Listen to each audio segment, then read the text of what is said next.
2025. If I could ask you to stand for the opening karakia and councillor affirmation. Whakatake te hau ki te uru, whakatake te hau ki te tonga, kia mā kina kine ki uta, kia mā taratara ki tai, ehi aki ana te atakura, he tio, he huka, he hauhu, tihei mauri ora. Let us affirm today that we as councillors will work together to serve the citizens of Selwyn District, to always use our gifts of understanding, courage, common sense, wisdom and integrity in all our discussions, dealings and decisions so that we may solve problems effectively. May we always recognise each other's values and opinions, be fair-minded and ready to listen to each other's point of view. In our dealings with each other, let us always be open to the truth of others and ready to seek agreement, slow to take offence and always prepared to forgive. May we always work to enhance the well-being of the Selwyn District and its communities. We will.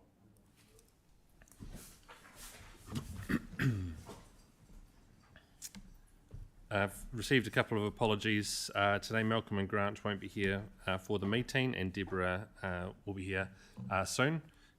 I'll move that we accept those apologies, and Shane seconded. All those in favour say aye. Anyone against?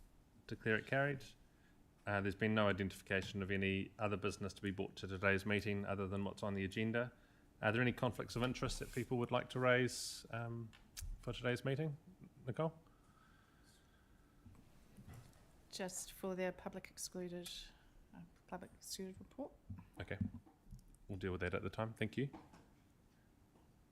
We have the public forum is next on the agenda, and I'd like to welcome Mr. and Mrs. Pratchett along to today's meeting. If you'd like to come to the front desk here.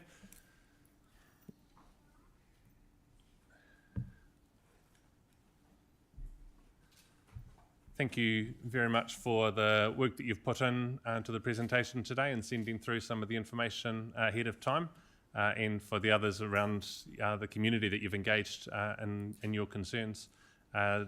This afternoon we've got about 10 minutes for the conversation in total, so we won't be able to answer and have a big long discussion on it, but we want to hear your points of view and we'll take away and consider the things that you raised with us today. The right hand button on the microphone will turn the microphones on, and I'll hand the floor over to you. Ngā mihi ki a koutou. Thank you, Mr. Mayor, and thank you, councillors, for giving us this time today. We greatly appreciate that. And as you will have gathered from our letter, our major concern is the quality of the water in our little community down Bethels Road and Corbett's Road mainly, but perhaps we're indicators of a much wider area as well. We get our water from privately owned wells that are usually shallow and are maintained by us. And our major concerns have been outlined in the letter, which I'm sure you've all read and inwardly digested. But of increasing concern to us has been the presence of fluoride in a number of water samples that we've taken from our private wells of recent times. Now, the presence of the fluoride in itself isn't a problem. It's not the fluoride that we're worried about. The fluoride is an indicator of the source of possible other pollutants, and that's what we are primarily concerned about. And maybe that's indicating why in our area we've got some very high nitrate levels in our wells. So we're requesting that the council urgently help us to answer the questions to resolve this situation. And the major issue is that delaying action on this just makes the future even more bleak, and just puts the answers out further and further into the future, and of course that doesn't help us at all. We are anxious to point out that we're not in the blame game here. We just want this problem resolved so that we can get on with our lives and that people's health will not be compromised. So we're suggesting a few things, just not that necessarily all or any of these things are going to be implemented, but to try and help the thinking process and to get people on board. And one of them is that we reticulate water supply to badly affected areas. Many of us have had to install domestic water treatment systems to get the nitrate out of the water. And maybe there's a position here where council can help subsidise those systems. They're quite expensive, and the residents have to cop up with that cost. I mean, such things as reverse osmosis, there's ion exchange systems, roof collection systems, and distillation, which of course is very expensive as you keep on turning the power on, and it's not energetically ideal. We think that one of the things that the council can do, and I know this is not necessarily a direct responsibility of council, is that they should encourage farmers to use all possible methods to mitigate the effects of cattle urine on pastures. We know there's good evidence that that's a major source of our problem, and if we walk away from that, we're just trying to hide the situation. And the other major thing that I want to bring up is that we need to ensure that the 10-year plan that the council is embarking on recognises the situation of private water wells compared to the municipal supply situation.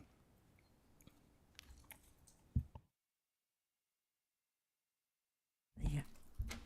Hello, can people hear me? Yeah, that's good. So today, as you've heard, we're speaking for our small community. Some of them are here today, others, of course, are at work. We live just north of the Selwyn River and southeast of the Pines wastewater treatment system. I'll abbreviate that, if you don't mind, to PTS. These residents have seen nitrate concentrations in their well water rise at an alarming rate over the last decade until levels between 5 and 11 parts per million nitrate nitrogen are common. Experts tell us the irrigated effluent from the PTS leaches through the light Rolleston soils into the aquifers that flow into our private wells, bringing nitrates, fluoride, etc. Then, of course, came those huge pipes to bring sewage from Leeston and Southbridge to the PTS. Darfield sewage is coming soon. Industrial effluent is already treated there. So, a letter of protest signed by 49 neighbours was sent to you folks, Selwyn District Council, also to the Canterbury Regional Council. So, today is a call to action.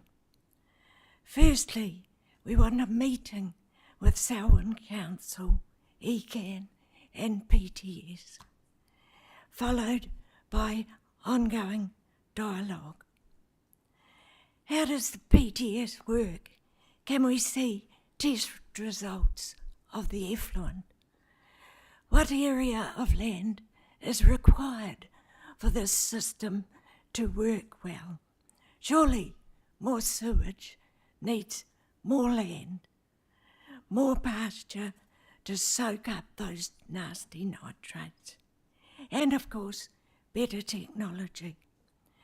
Does the PTS limit spreading of effluent during high rainfall, as dairy farmers do? Why can't other towns expand their own sewage systems? When those pipes buried along our roadsides leak, how will that pollution be fixed? I believe that will be raw sewage. Will this council's 10-year water plan help rural residents with their high nitrate problems. One inexpensive short-term help would be provision of filling stations, providing low nitrate drinking water for free. So, finally, let's work together to create a bright future for our children and grandchildren, where their drinking water is safe. Thank you.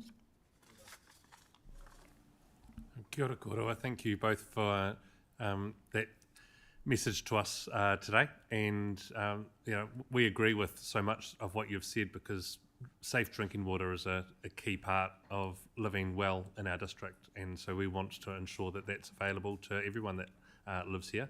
And some of the things you've raised we will need to take some time to consider, but a core part of Waiora, our One Water strategy, was looking at the benefits of healthy water, not just drinking water for humans, but the water in our environmental system as well.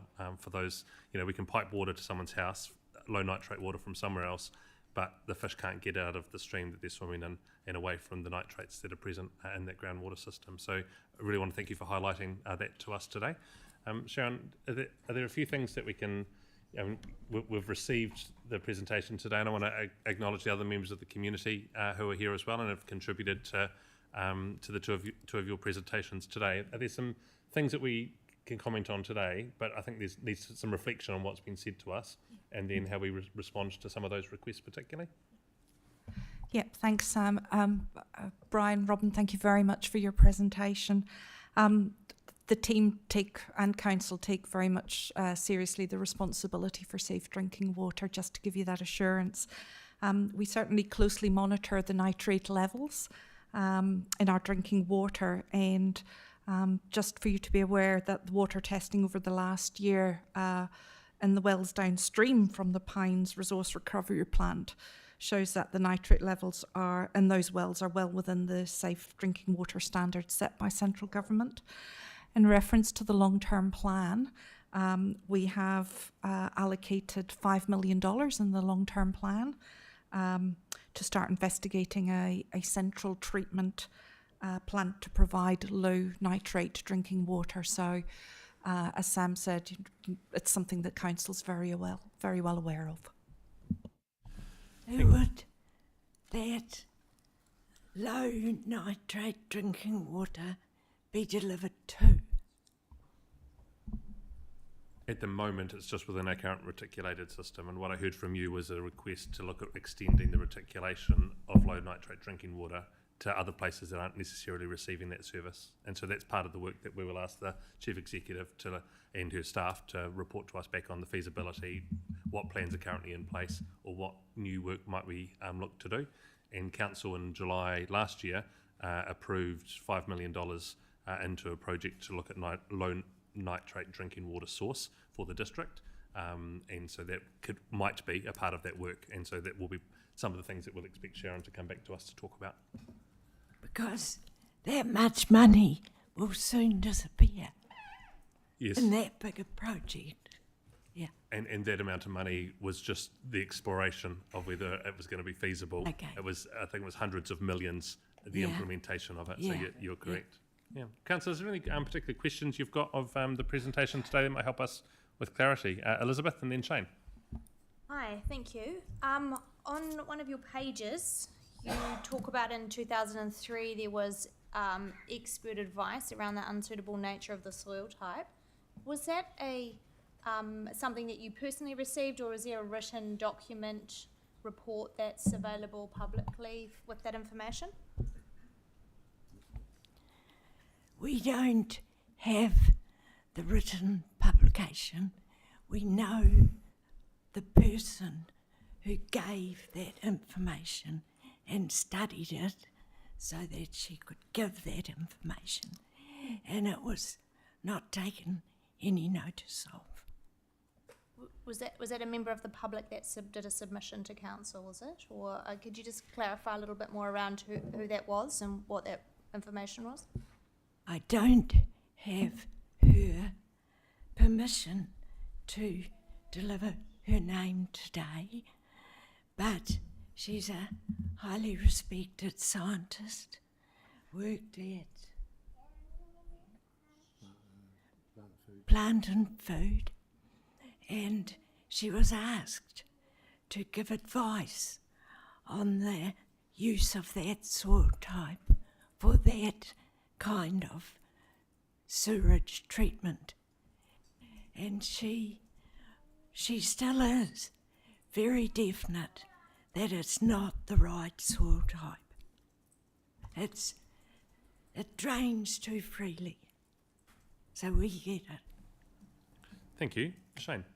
Tēnā rā tātou katoa. Thank you very much, Sam, and thank you very much for delivering news and information for us. I think one of the common themes that I saw coming through was integrity and safety in the current system, or the TPS as you refer to it. And one of the good things as a councillor, and relaying back to my community, was actually a site visit for yourself and understanding the process, the systems, so that you have the evidence, so to speak, but also see the processes in place. So perhaps that could be something for consideration as well through your kōrero. So thank you. Thanks, Shane. And I was just talking to Sharon about that. We've conducted site visits for people and for groups of people to see. So we'll work with staff about trying to enable that for yourselves and those that are interested living around to understand what's currently happening and to be transparent about the results that you've requested and things as well. It's one of the things that has really upset us is that there has been no information coming our way about the PTS or what's happening when the next sewage load is coming. We haven't been told anything. Okay, thank you. Lydia? Oh, sorry, Sophie was next. I don't mind if I'm you reading guys- backwards. I'm reading backwards on the... Shall I go? All right. Thank you very much for coming today, and to everybody.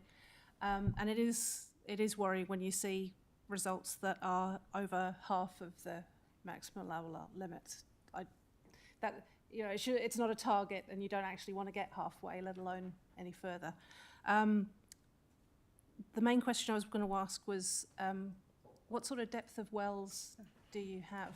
Partly because it's quite unfortunate that, for instance, we were talking about the potential for doing a low nitrate water supply, but of course that's only for properties that are reticulated. That doesn't help you guys on private bores. So I'm just wondering, what depth of wells are we talking at the moment on that? I can't answer that 100%, but the immediate neighbour of ours had a shallow well which would have been 30 feet or 10 metres or something. And he was coming out with a nitrogen level of something like about 12 parts per million. They dug a deeper well down to 90 feet, 30 metres, and came back with exactly the same nitrate test. So it's very expensive digging wells, as you will well know. Nobody on a private well can afford to go to 200 metres. So just digging a deeper well isn't necessarily an answer, I'm afraid. Fair enough. And did you say you're going to be speaking to ECAN as well? We've already sent the letter to ECAN, and they've acknowledged the receipt of that, and we hope to talk to them. Cool.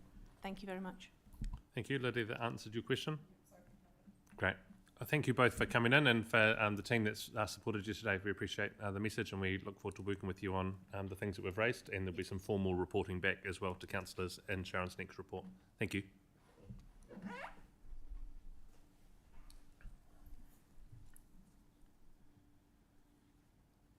The next item is the confirmation of our previous minutes from 11th of December. We have a mover. Thank you, Sophie, and seconder for those. Bob? Anyone want to second them? Shane, you second them? Great. Is there any discussion on those minutes? All those in favour that they be recorded as true and accurate, say aye. Anyone against? Declare it carried. I'm just going to move down to the far end of the room to share my mayor's report, and there's just some slides that I've shown councillors, but wanted to add them into today's presentation around the true cost of growth to our district.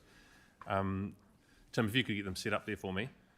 A couple of things. So we've appointed the Wastewater CCO Establishment Chair, and Murray's joined the team, and it's been great to have his expertise as we consider our options. And today we've got the consultation document approval to ask our community which is the right way to go, an enhanced in-house service or the setup of a full CCO. It was really cool to be part of the Rolleston Christmas Parade. Lots of communities have had Christmas parades for a long time, or Christmas activities. Rolleston hasn't had something of the scale that they had this last year, and it was brilliant. So thanks to the organisers for that. Just another community event which brings people together and sheds some Christmas cheer amongst everyone. The Matatu Super Rugby franchise is based in Selwyn.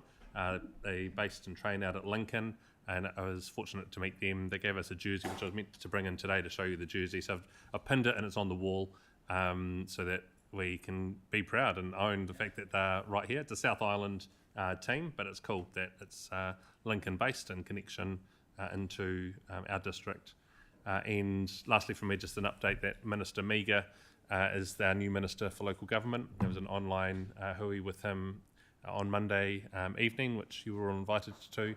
And it was great to be able to have his views on not only his previously existing roles around fish and game, but he's also Associate Transport, looking after the coast and ports. He's also got responsibilities for air travel, and he is now the Minister for the South Island. So as leaders for the South Island and advocacy points, there have been a number of things raised with him, and transport's one of them, which is one of the things I'll raise in these slides that I'll show you in a minute. But James is based, he's the Rangitata MP, and I think he's looking forward to his role.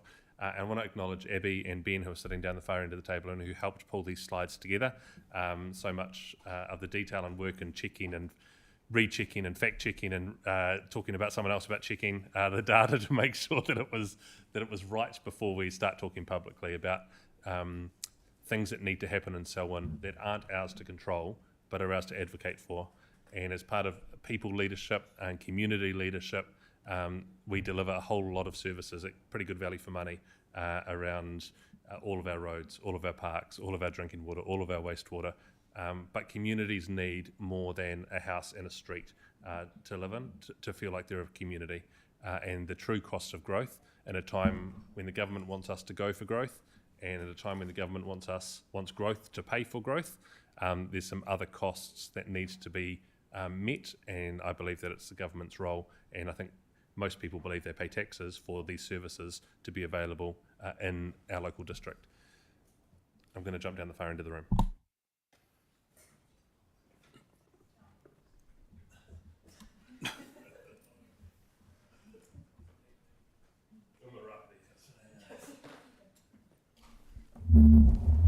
So, Abby, feel free to pitch into any of this at any time. But firstly, these slides are to show some graphics around who we are and how we're changing. So our district is broad. It's over a couple of hours to travel from one side to the other. There's a whole lot of different landscape that fits here. Half of us is mountainous and big hills, hard to access but fun to be in, and the other half is pretty flat, very productive, and holds most of the people that live in our district.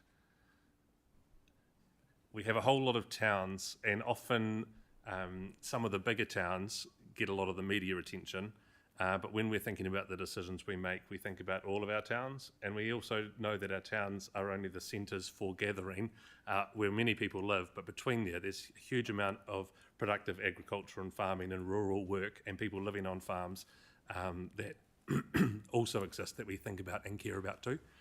Most of the towns up here have schools. Many of them have volunteer fire brigades. They have Plunket. They have places where people come and gather to meet with one another. They have a local shop.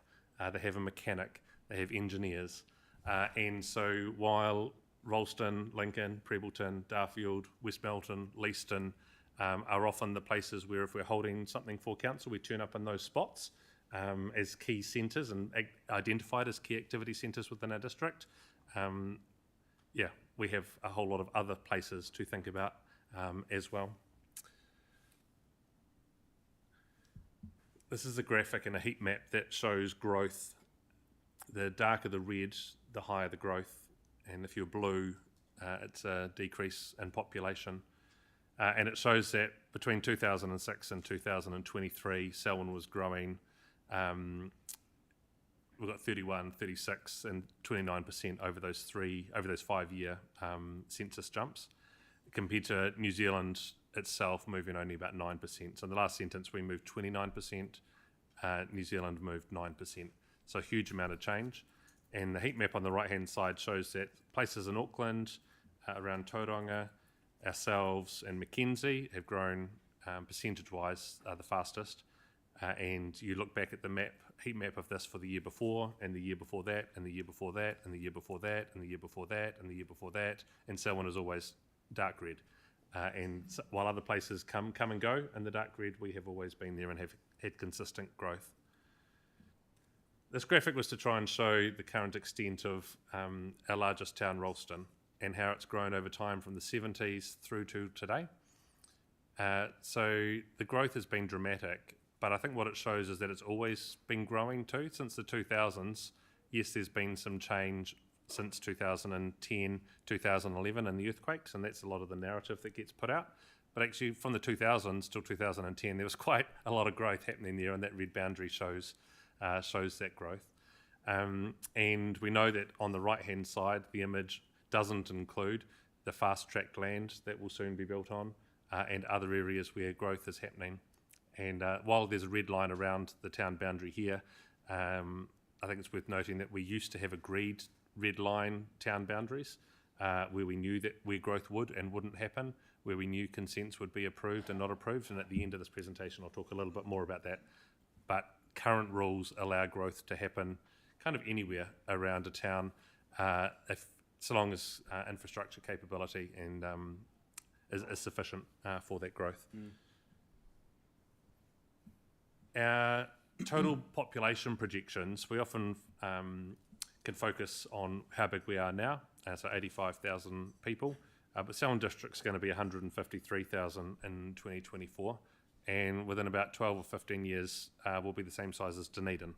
So thinking about the types of services and the type of place that we're going to be living in, we need to be prepared for that. And we can either be retrospective and look backwards and think about what the things we wish we'd done, or the things we wish the last council had done, or the things we wished our parents had done, or we could get involved and actually make some good choices now that are going to set us up so that that future state is in the best place it can be. And all that growth isn't just in one town. So this story isn't just about Ralston. It's about Lincoln and West Melton and Darfield and all those towns that were there.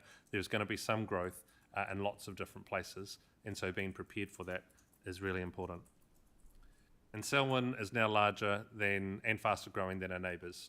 So it wasn't too long ago that we were smaller than Timaru and Waimakariri. And I've just picked them because they're close by and we kind of know them. You can compare to anyone, but I just felt those two, they're traditional towns that New Zealanders know, and our growth has now overtaken our population past them. And as a town, Ralston's growth has the population now bigger than both Rangiora, which happened in 2018, and now bigger than Timaru.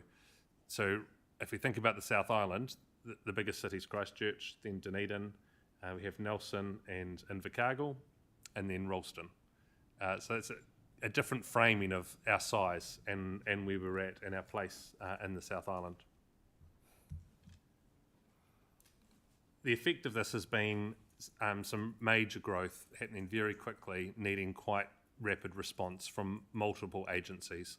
And the Greater Christchurch Partnership has put us in a place to have certainty around growth occurring. And the Ministry of Education has built a number of schools here, which has been great to have those schools built. And their planning teams have been good to work with our planning teams to think about what needs to happen next. But the size and type of schools that we have here are quite different than lots of other places. So there's 19 schools in New Zealand with over 19 primary schools in New Zealand with over 700 kids in them. 5 of those are here and so on. I don't know about the size of primary school you went to. Mine was about 32 at Homebush Primary School. My daughter's at a school now near 300. Schools of 700 to 800 are big schools.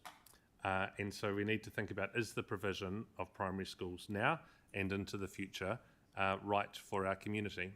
And the same for high schools. The Rolleston community was asked about high school provision, and they wanted to have one school with 2 campuses. I think we need to think about what future provision for high schools is going to be required as more and more people move into this town and into our district. Health services, we are being left behind in health services. So blood services just don't exist in our community. Dental clinics, we're behind both Waimakariri and Timaru on a population basis. Pharmacies, well behind again, and medical centres. Although good news in the Selwyn Times you may have read today, there are a number of medical centres coming, but we're starting from well behind where we need to be to service our people.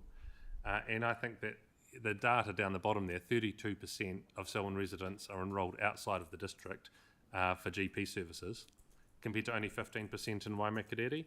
You know, a fairly similar community next door to an urban centre like Christchurch, but people in our district are having to travel a whole lot further to access things that really should be, you know, in their own town or near their own town to be able to go to. And on the right hand side, the graphics show the work that we did in our Age and Well survey, which just shows our population does not think we're doing very well as a district around GP and family doctor access, around blood testing access, around counselling and psychology, around dental services and physiotherapy services. So we need to be able to respond to that. Talking with Peter Cooper and the policing that's here, obviously with an increasing population, there is, well, not obviously, but with increasing population, there has been an increase in victimisation. There's more people here, and so as there's been more people, there's been more crime occurring. But what we can see from the data is that Selwyn remains a really safe place to be. It was only a few years ago we were named as the safest place in the country to be, and we want this community to continue to be safe. And at the moment, our constable to population ratio, which actually should read, I think, population to constable ratio, is nearly 2,000 people for every constable, whereas the government target and many other places around Canterbury are feeling this are closer to 480, the 480 target of government. So why is Selwyn having to reach 4 times the population before we bump into a constable? To me, again, there's an issue here around government investment in services into Selwyn. Public housing, this graph shows the difference. Again, we've just picked the Timaru and Waimakariri right through this presentation, which shows that in Timaru, there are over 400 kāinga ora homes. In Waimakariri, at the moment, there are over 200 homes. And in Selwyn, as of last year, there were 27. It's great to live in a place where no one needs a home, but I don't think that's the case in our district. I don't think that we have 85,000 people all well homed, all feeling safe and secure on their property, all doing well because the housing supply and their ability to afford the home that they're in isn't an issue for them. And I think that we need kāinga ora and others to step up into the space and help fill the need that is in our district.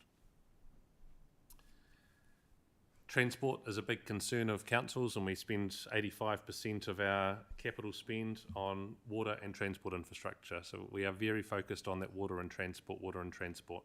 But what this shows is that when the government is looking at funding Selwyn, we're not getting our fair share based on vehicle kilometres travelled. And actually the Regional Transport Committee met last week and showed that Canterbury is receiving only about a third of what it should compared to the rest of the country based on vehicle kilometres travelled. And then when Canterbury's broken down, we're receiving less than our share compared to what Timaru, for example, is receiving. And so vehicle kilometres travelled are a pretty standard way of measuring the amount of demand on a road. And we expect that level of reinvestment and that maintenance and renewal, which we've received some good funding this year, but in the capital project, particularly where we were left well short, we need a step up. I've talked about things that are currently here, but there's some things that aren't here, and that we need. So there's Oranga Tamariki, a presence other than thinking about a particular site that they have. How do people interact with that agency if they live in Selwyn? How do people interact with corrections if they're in Selwyn? Is it the prison or nothing? You know, are there other services and connection points for people that are involved with that department? Inland Revenue, same thing. Ministry of Social Development, at the moment it's travelled outside of the district for them and for ACC. And so we need to catch up on these services around education, public housing, health and police are the four that I think our community expects to see a greater step up into. So we need more school capacity. And if we're thinking about future growth, some places have schools with space and might need a new building or need things upgraded. And that is important, and we shouldn't forget that old things need renewing, and that's good governance and good asset management. But many families moving into our district, the demand isn't because the building's a bit old, the demand is because there is no building for the class to be a part of. And so it was really pleasing to have Erica Stanford down last year and talking to us about a Selwyn plan. So we've written just to find out where that Selwyn plan is up to, but a Selwyn specific education plan to deal with the things that are unique to us, because the data that we know about our district is actually quite unique to Selwyn, the pace of growth and the speed of change. Public housing, health services and police are the same. And I talked before about the difficulty of planning for growth around the fast track process in particular. So projects included in the fast track bill, which would see about 5,000 new homes built in Ralston and Prebbleton. If we use the current average of number of people per household, it could be 14,500 people moving just in those fast track spaces. So not only is that needed to be thought through from a water and wastewater and transport and all the good things that our council does, but it makes it even more important for us to think about those other services coming and what types of services will need to be put in place. Because if we break it down, there's going to be a whole lot more people aged over 65 and are going to need some particular specialty services. There's going to be a whole lot of people that need more birthing spaces for families to grow. We need more capacity in schools. And so when we think about our role as leaders for our community and governors for council, I think we need to also consider what's our advocacy role for our communities. And today has been trying to raise that. And you'll see me continue to talk about some of these things, and I'd be interested in engaging with councillors if you have any further points of interest that you'd like to raise or data points that you think are missing from what we've talked about here. And this information is public information. It'll be shared with you so that you can use it if you want to talk about it. But I feel we need to continue to highlight the need for greater partnership investment in our district from multiple agencies. There's not just one space here. We're the most popular place for New Zealanders to choose to move to. It's awesome. We want to continue to be that place, which means looking after what we've got and continuing to preserve things and grow things into the future. So I don't know, Abby and Ben, I don't know if you've got other things you'd like to add, but I really want to thank you for doing the digging and working, and yeah, feel free to say anything you'd like to support that. Glad you're our spokesman, mate. Okay. Yeah. Did it well. Yeah.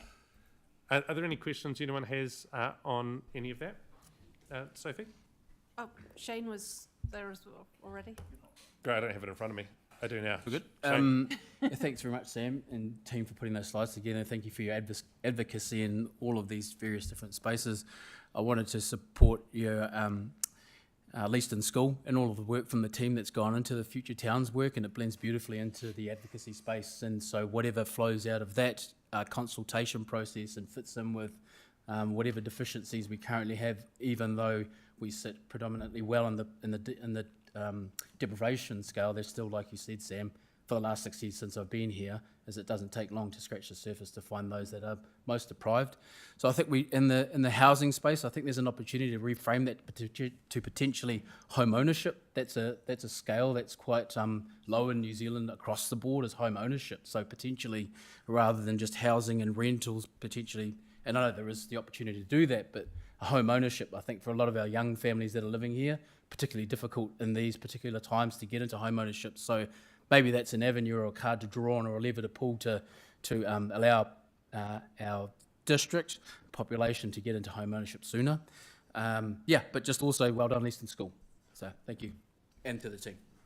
Thanks, Shane. And I think like Leeston, the high school particularly, the rebuild that's going on there, but I think we need to think about future provision. At what stage does Leeston grow to where we have a conversation about a second primary school in Leeston, and same for Darfield? And when does the next high school happen for other places? So those are conversations that, although we don't decide on, we need to be advocates for. And I just had one last thing, sorry guys, just the retrospectively infrastructure, and man, I came through Rolleston, sort of central over there at about 5:30, and the intersection there was just jammers, like everyone was stuck. So just to say that now, but retrospectively, how do we fix those things for the future? Thank you. Ben? Just with the engagement on the future town stuff as part of our area plans, we're working with Ministry of Education as well, just to work on those plans. So say if Leeston's growing this much, they're like, okay, cool, how do we factor that into the planning and investment they need to do as well? So we'll keep that conversation going on the education stuff and all that other feedback about intersections that are hard and stuff. That's all getting captured in that early engagement to kind of come through that area plan work as well. Yeah, kia ora, thank you very much. One thing that I think is missing from the slide that mentions fast track approvals is that that's just the first round of fast track, and it's entirely likely that there will be other fast track housing applications made in the Rolleston, Lincoln, Prebbleton, anywhere else type of area, which will accelerate that or increase those numbers further. Another thing was, you've mentioned Rolleston College. At the time that they did the consultation that decided to have 2 campuses, I'm not sure, there was a community consultation that the Ministry of Education ran, and I'm not sure at the time that they really considered what the increased growth would be, and that certainly wasn't the way that the information that was pitched to the community.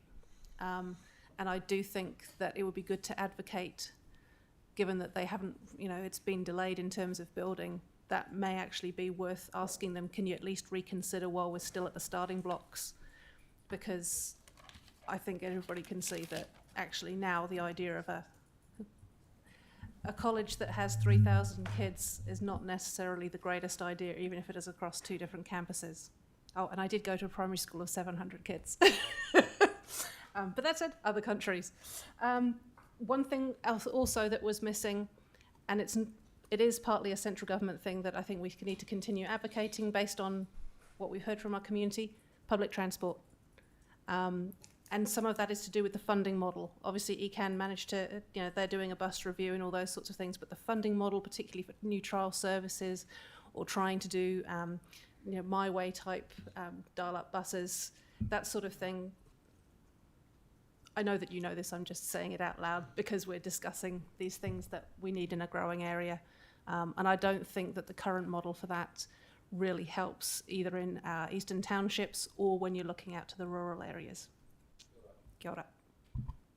Kia ora, Sophie. And I think, I didn't read it out, but it was on the slides, that our school roll total for the district has grown by 500 people every year. And so in 4 years' time, there's another 2,000 kids that we need to be able to fit into schools somewhere. That's right, so that's a pretty stark number to think about how we house everyone. Thank you. Phil. I guess, look, thanks for the information. I mean, I've used it a bit, just having conversations with people just about how much we're growing, so it's really good to have that set of data. So I guess the thing that isn't there, and maybe it's, I don't know, if it could be teased in there somehow, is how do we grow communities at the same time? How do we do things, how do we build the communities that people want to live in, not just those essential services, but the things they do while they're here, the theatres, the cinemas, the clubs, the entertainment things, where does our responsibility sit to make sure that, as Rolleston grows to 57,000 people, we have the facilities for the community groups to be community groups, and is right across the whole district. So, look, it's great to know, and I guess keep an eye on the soft stuff that we're responsible for as well at the same time. Thank you. Yeah, just so that's the area plan work, the future town stuff that we're starting that early engagement, working our way through this year to come up with those options. So hopefully from all of that conversation, we can start to put out all of those other bits that we can be in charge of or help bring through into Rolleston. So yeah, it's coming. Yes, kia ora. So thank you very much for pulling together that information. It highlights that there are some real issues for this community, not just now, but into the future. And if they're not rectified now, then I think you said, Sam, about deprivation and being left behind in the services that are needed for our people. And so pulling this data together means that we as a community and as leaders will be able to advocate better for the Selwyn district. And when I've seen this now a couple of times, and each time I've thought, as you all will be sitting around here, you will be able to see your own communities represented there that you're elected to represent. And what did stand out to me was my community's not there. And this is not said as a criticism, but it's said to say, as we always continue to be left off maps or left off data, it means that we miss the opportunities that come from being placed on the map and put within the data. And so, and I heard the last, the public forum today that talked about we want to have good council-supplied drinking water. Also does our marae, and we want wastewater services. Well, so do we. And so I'm just saying, when we're presenting this, it would be really helpful for me to be an advocate for my community if bits of data are also popped in there about the community that I represent. So thank you. Thank you for that. Nicole. Yeah, thanks Megan for saying that. That's sort of makes us think more about the data that we are getting given, so thank you. I just want to support what Sophie was saying around the schools. I think the one thing that, like looking at the numbers that you've got for the schools, it doesn't actually reflect what happened at the schools. Like the schools, or particularly Rolleston Primary, went over 1,200 kids before it started to go down. And these are the stories. That means 750 now is, I mean, it's still large, but, you know, we're talking about, I mean, that kind of extreme growth that I don't know whether that's reflected in what we're messages that you're putting to these people as well. And I also support Sophie around with the, what's happening with the second campus for the school, for the college, and I'm not sure with the restart of the build, because it was stopped for a while, where that has actually ended up. Because, I mean, last we heard, and I mean, my kids I still have 2 kids at the school. I still haven't heard as to what is actually being put in down there, but it was appeared, I mean, they peered back what was going to go in for that, but what sort of numbers are they looking at that are going to be accommodated? Would be good to know that information. Cool, thanks. We often have Peter Cooper coming in and talking about a police update, so maybe I'll just ask the Ministry of Education to come in and give us an update. There's been a bit of chat around that education space from you, and yeah, I'm sure they'll come in and give us a briefing. Elizabeth. Hi. There's a lot of talk around schools, which is fantastic, and health and all those things that we need. There's just a couple of gaps for me. One is the in-between. So obviously we've got kindergartens and preschools and things. Do we need to look at that and consider those spaces as well as aged care facilities? Is that something that we need to be mindful of, so that we're ensuring that we've got sort of the complete life cycle of Selwynites covered? Another thing that I see as a bit of a gap here is adult learning opportunities. Is that something that we've made a plug for in the past? Because we sort of take people through high school, and then they're going to go back to Christchurch to do any form of additional education. Thanks, Elizabeth. And we'll take those suggestions on board. I think to begin with, we felt like we were just going to pick on 4 things that we felt that we were all paying taxes for, that the government should be providing services to in our district. But there's certainly those other things that you've raised, and if we expand it, we can look at those. We're also, the next piece of work to this stage 2 is looking at the dollars and what does this actually cost, and try and put some numbers behind not just the population and people in need, but what's the resource required to meet the gap, and what are we actually asking for to try and facilitate some of that discussion too. So Abby's working on that at the moment. So yeah, thank you very much for all those suggestions. I'll move that you receive my report. Any seconder? Nicole, thank you. All those in favour say aye. Aye. Anyone against? Declare it carried. Thank you.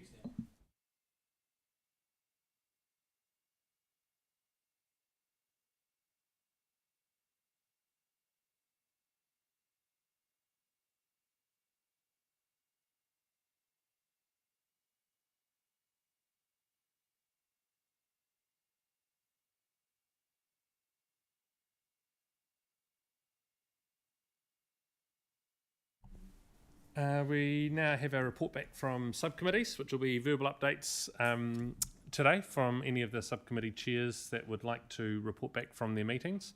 This is a new part on our agendas, just to try and make sure that we have the ability for conversations of importance that are had to be shared here. Decisions that need to be reported back to council will always come back here, and it's only those things that are delegated to the committees where they can make decisions without it coming back. But sometimes it's just good to not necessarily have a big formal paper, but just to keep everyone in the loop. From myself and the Local Water Done Well subcommittee, I mentioned at the beginning that Murray Strong is on board and working with us. Today on the agenda is the key piece of work that we've been focused on at the moment, which is looking at consultation with the community over the next 3 weeks on the 2 options that council has identified. And there has been a couple of internal workshops that Sharon and the team have been working with to understand implications of legislation, what the need for change looks like, how far the impacts go, how broad the amount of work required looks, and to kind of sort out what's real and needs to be done and what things might just be chatter and distraction at the moment. So the Local Water Done Well subcommittee really only has a life until we've determined what the way forward looks like, and then governance to implement that until either it's an in-house model enhanced from where we are now, costing more than what LPP says, but that being the case, this will be the governance group, or the Water Services CCO will be set up with an external board, and then that will become the governance group of this program. So there's a short lifespan of my reporting back to you on that. But I think most of the things that we've discussed so far have been brought back to this council over the last couple of meetings. Did any of the other chairs have things that they would like to report back on? Shane? I feel like I better. As chair of the Finance Committee, I was actually an apology for the last meeting, which was chaired by Grant Miller as the deputy, and I'm aware that there was nothing untoward. There was information and there were no general concerns. Everything is going according to the plan, and through conversations with the team, Alison and her team, we are looking at addressing some of the potential overlaps with audit and risks, and working out a work plan, working through a work plan for the rest of the term, and some further workshops. So, a bit of an update there. Thank you. Thank you. Sophie? Yep, kia ora. So housing and urban development, we've now had 3 meetings. The most recent one was about 3 weeks ago.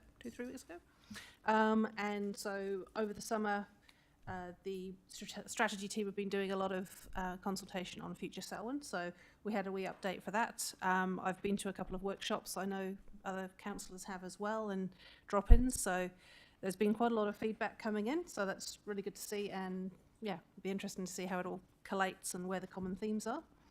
We also received some updates from the Greater Christchurch Partnership meeting that was at the end of December, primarily around the future of their mass rapid transport project, which could be an interesting, well, anyone who wants to look that report up is welcome to. It's very much dependent on whether central government is interested in providing some funding and working with us.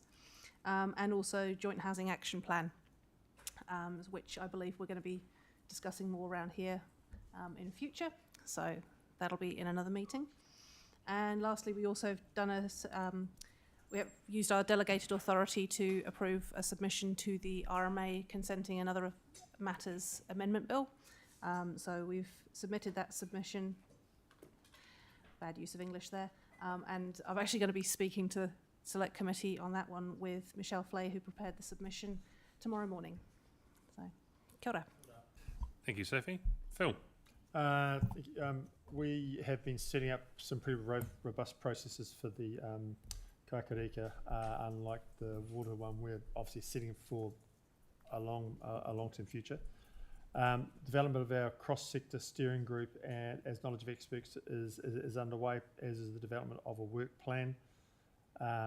Some of the stuff that's going to be our work plan will be early pipeline stuff. Other stuff will be, so we'll just be looking at milestones for some of our work plan stuff.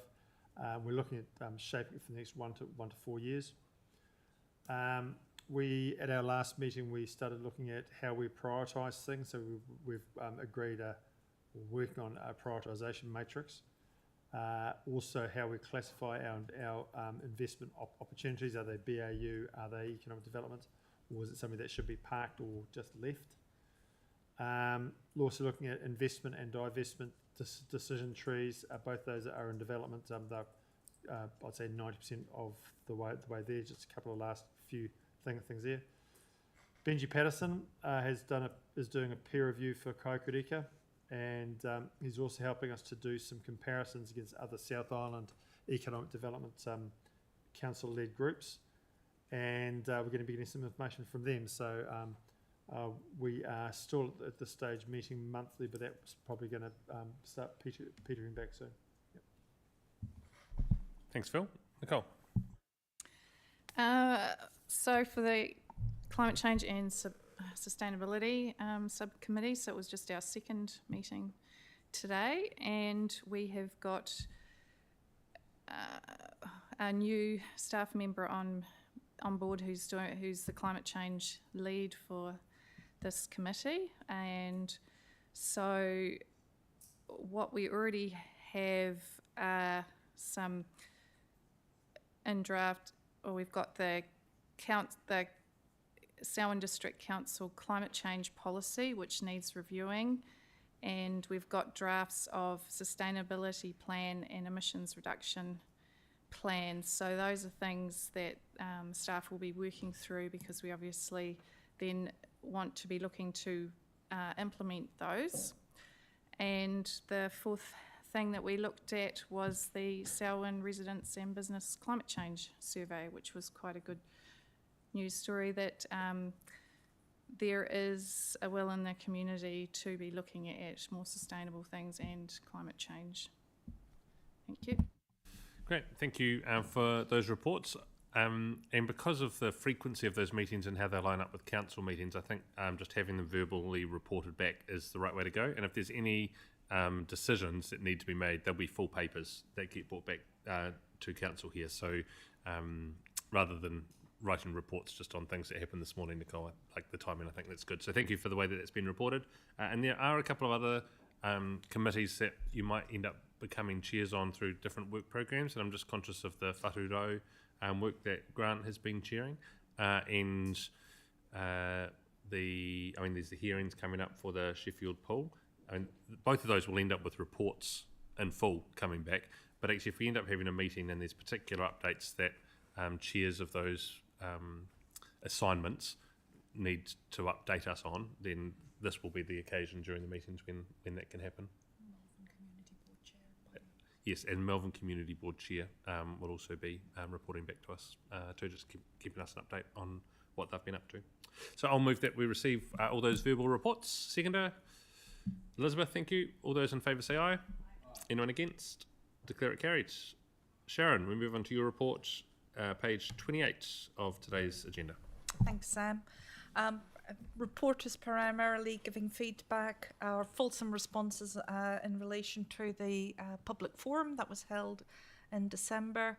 And you can see with regards to Miss Beatty's queries around the spin classes at Lincoln Centre. So thank you to Denise for providing a most fulsome response. I will ask Denise if she's got any further information that she wishes to add. Just an update in terms of the term 1 of 2025 has started, and I have inquired about the attendance at the new classes that have been introduced at Selwyn Sports Centre, and they are getting 18.7 people attending per class, so we're pleased about that number. It's from the information that we've been able to gather, we are unable to specifically state how many of those participants reside in Lincoln, but anecdotally we've been advised by instructors that a number of Lincoln residents are attending those classes, and the West Melton Community Recreation Centre trial class is due to begin on March the 3rd. Thanks, Denise. And secondly, we just acknowledged Daryl Hall from Cholmondeley who presented, and with regards to Denise Carrick's presentation, with regards to trees within Lincoln, the team continued to work in with Denise on a regular basis. And then lastly, we're asking for retrospective endorsement of our submission to the treaty Waitangi Bill, and we've had a lot of discussions around that, and so just showing the final bill. Thank you. Shane moved and seconded Sophie. There's some questions, Elizabeth? Yeah, I'm just wondering, do we, if anyone's able to give us a report back, what's happened to the other equipment other than the bikes from that spin class that's been removed in Lincoln? I believe there was a $30,000 CO2 removing machine or something very expensive that was put in along with the air conditioning, and have they been repurposed elsewhere? I'm not sure if I captured all of that, but in terms of the cycles, the spin cycles, they've certainly been relocated to West Melton Community Recreation Centre. I said aside from the cycles, there was a CO2 removing ventilation equipment worth $30,000. I was wondering if we've put that elsewhere into another property. I think we can follow up with that Yeah, detail. we can come back to you with that. Yep. Any further questions on the report? Yeah, Nicole. Just further to the comments with Denise Carrick had brought with Lincoln Voice about the trees. So just to clarify, is it standard practice for council to be looking at the trees? I mean, my assumption is that we would be anyway on any development that we were doing. I'm just wanting some clarification around that. Yeah, with regards to changes and developments and projects of this size and scale, inevitably there are trees involved somewhere which will always be part of the project and taken into consideration. Yeah, and there'd be an assessment that we're doing around that, and then working out. Yeah. Yes, that's correct. And that's, thank you for the clarification. And Shane. Yeah, I just had one question, and thank you very much for the report and the information, and it would be remiss of me if I didn't ask you if there are any significant challenges that you see, or generally what would be keeping you awake, if anything. Is that in general or related to my report? To your role. Just in the role of CEO. Don't need a life story. But yeah, just any significant challenges. I appreciate the report and the information given. I just didn't see anything around challenges or moving forward. So. Yeah, thank you, Shane. And I think my report was just reflective of the summary of the public forum. In terms of the organisation moving forward in the next year, I think local water done well conversation is going to be particularly important. We do have an annual plan. Whilst we're not out to consult, we do need to bring an annual plan forward for ratification in May, so that still does require some work. And of course we have the elections coming towards the end of the year, so we've got 3 key items on top of business as usual. And I think it would be fair to say we've got a number of reforms coming down the pipeline, particularly around RMA and others. And that does create some challenges and our ability to respond. And, I think as we talked about pre-Christmas, the number of submissions to select committees has been quite high, and the turnaround time has been quite short for that. But I'm really proud of the team and the work that the team are doing across the organisation, and will continue to do so this year. Great. Any further comments or questions? It's been moved and seconded. All those in favour say aye. Anyone against? Declare it carried. The next item is tab 9. It's the Waka Kotahi Canterbury State Highway Speed Management. Gareth. 2 recommendations: that we receive the report and that we authorise staff to submit on retaining the existing 80km speed limit to both State Highway 1 north of Rakaia and State Highway 1 south of Templeton. Do you know to talk to that, Gareth? Yep. Good afternoon. That's it. Pretty simple, short report. Just as you can read, Waka Kotahi, NZTA are going through a process of reversing some speed limits. The report doesn't cover, the only other one that affects our district is State Highway 75, Horswell to Taitapu, Taitapu to Little River. They are reversing the speed to 100 kilometres an hour there without consultation. But we have been invited to submit consultation on the 2 that in the report. It just seeks council's endorsement or feedback on what we should do on that. Great, thank you. Phil. I'm happy to move as it stands. Great, thank you. Is there a seconder? Bob? Anyone else want to talk to this item? Shane? Yeah. Thanks, Gareth. Thanks for the information. And I presume, as you've mentioned there, that council form one of the submitters in this case, and you've also got on the report that any interested groups, and I'm sort of reflecting on the heavy transport operators in the area, and they have an opportunity to also submit through this platform, the Waka Kotahi platform here. Do you feel a role, as it has been in the past, for council to be involved in some of the conversations with the heavy transport operators, companies, as they form a large part of the productivity of our district? As a question of keeping, we do have relationships and forums with them. Just picking up on it, it's not just open to organisations. This is a fully public consultation process. It's just to submit on behalf of Selwyn District Council. I have to bring it to council and get a submission resolution. Yeah. Thank you. Happy to second if yep. Great. All those in favour say aye. Anyone against? Declare it carried. Thanks, Gareth. The next item is on tab 10, page 39. It's a CCO consultation, Future Waste WS CCO. Firstly, that council adopts the draft consultation document. 2, that we authorise the chief executive to make any necessary minor changes. And 3, endorse the proposed public consultation. Sharon or Tim or Sarah, whoever's going to speak to this first. Yeah. Thank you, Sam. We're going to take a team approach to this, and just to acknowledge that Murray Strong is online joining us today. Kia ora, Murray. So I'm going to hand over to Tim Harris to start the conversation. And as I said, we'll take a team approach to make this as fulsome as possible for you. But please, just noting that the draft consultation document has already been to the local Water Done Well subcommittee, who have endorsed this coming to council for approval. Thanks, Sharon. Afternoon, councillors.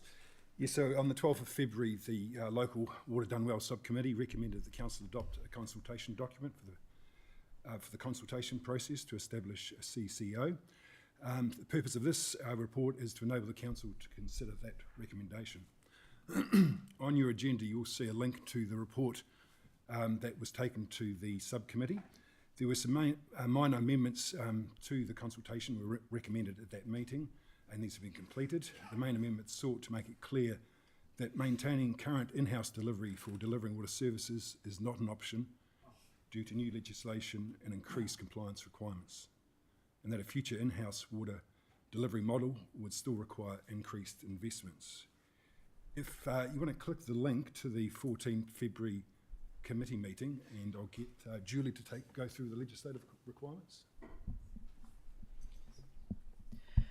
So just at a really high level, going through that document, so I think as we've covered before, we have a different regime that we're consulting under here than what we would normally be consulting under the Local Government Act. Now that is a more permissive regime. It is specifically for talking about the delivery, for the future delivery for water for us under the new water legislation. Now, what does that streamline do? It says we only need to consult on the decision once. So once a decision is made off the back of this consultation as to what the proposed water delivery model is, we don't need to go back again to reenact. It's whether or not we do a CCO. It doesn't need to be about the whole water services delivery plan, provided that our consultation is fulsome, which we believe what we've presented to you is.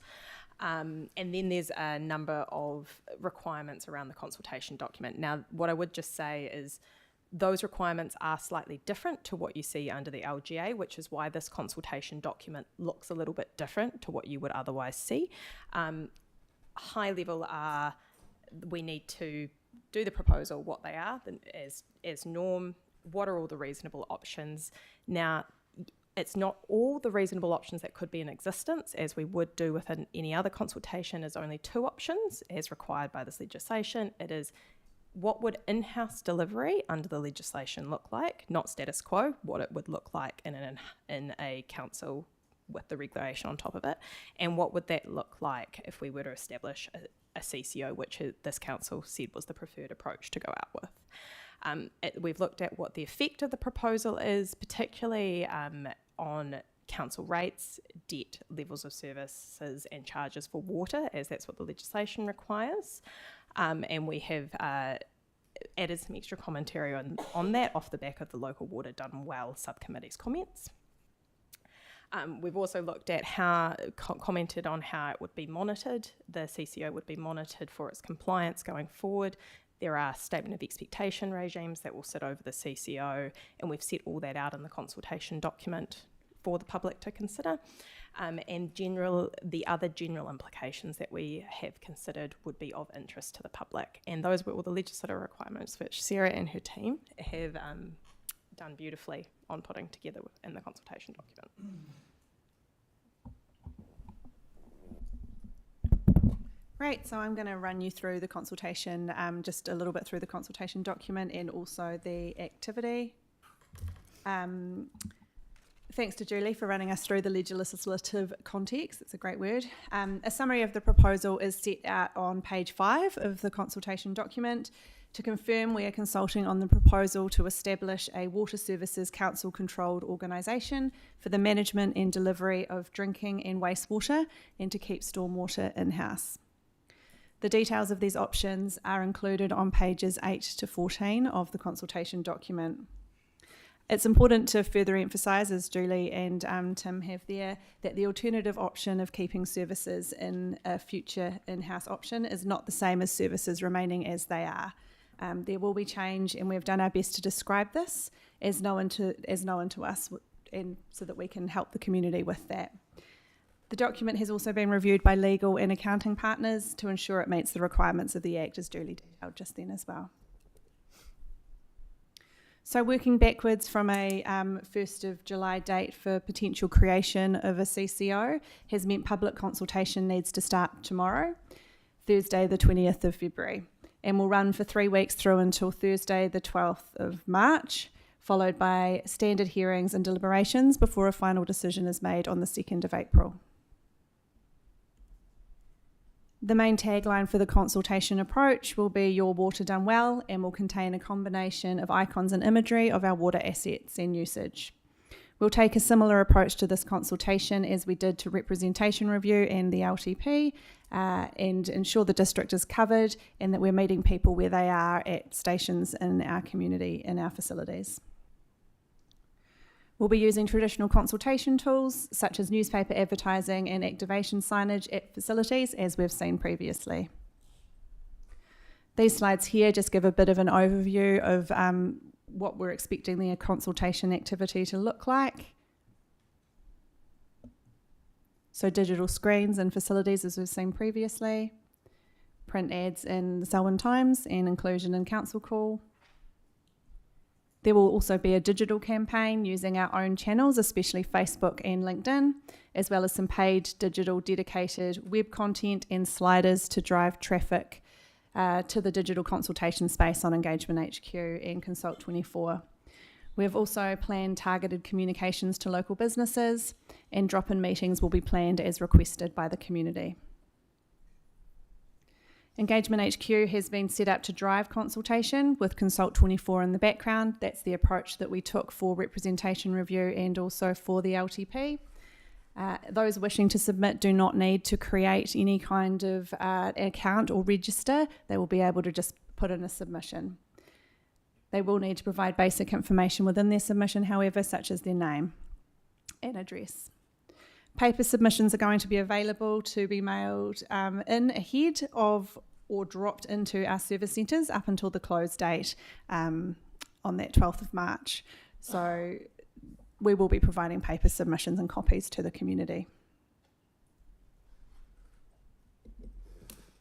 So this is just another overview of the timeline, and I guess we're open for questions now. We've got some other colleagues in the room if there are any questions from the floor. Great, thanks very much. And I think the document's excellent in setting out the two options that we have in front of us and the pros and cons behind each one.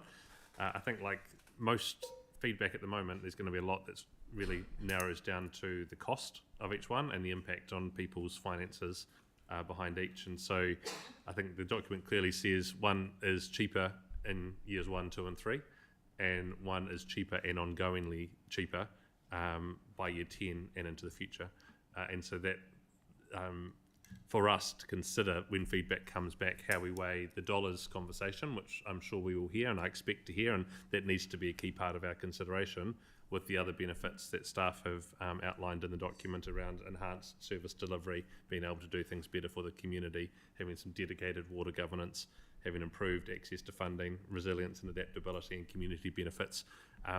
For either option, when we hear back from our community, keeping it, I'm hoping the community engages on that range of things, whichever their preferred option is.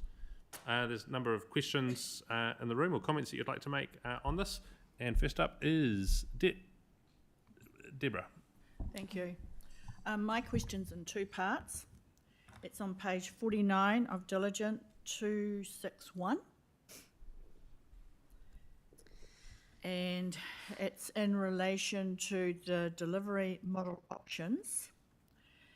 And you have delivery 1, which is set up a water services CCO, and then you have deliver 2. And then you've got a comment.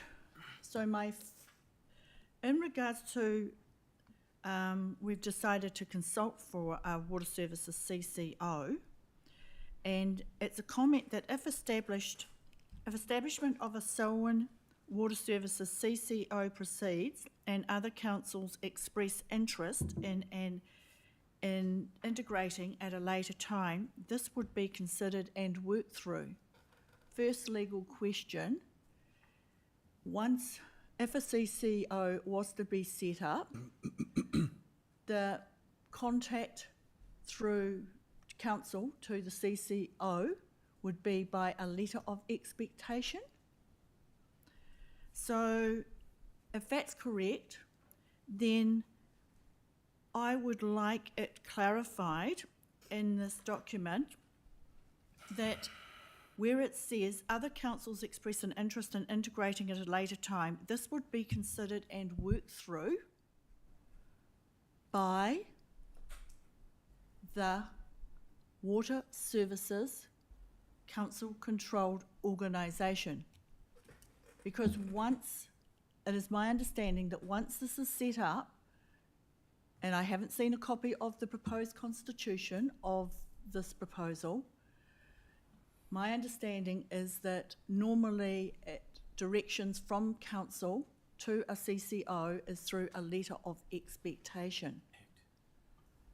So the question I'm trying to tease out is who will be the decision-making body?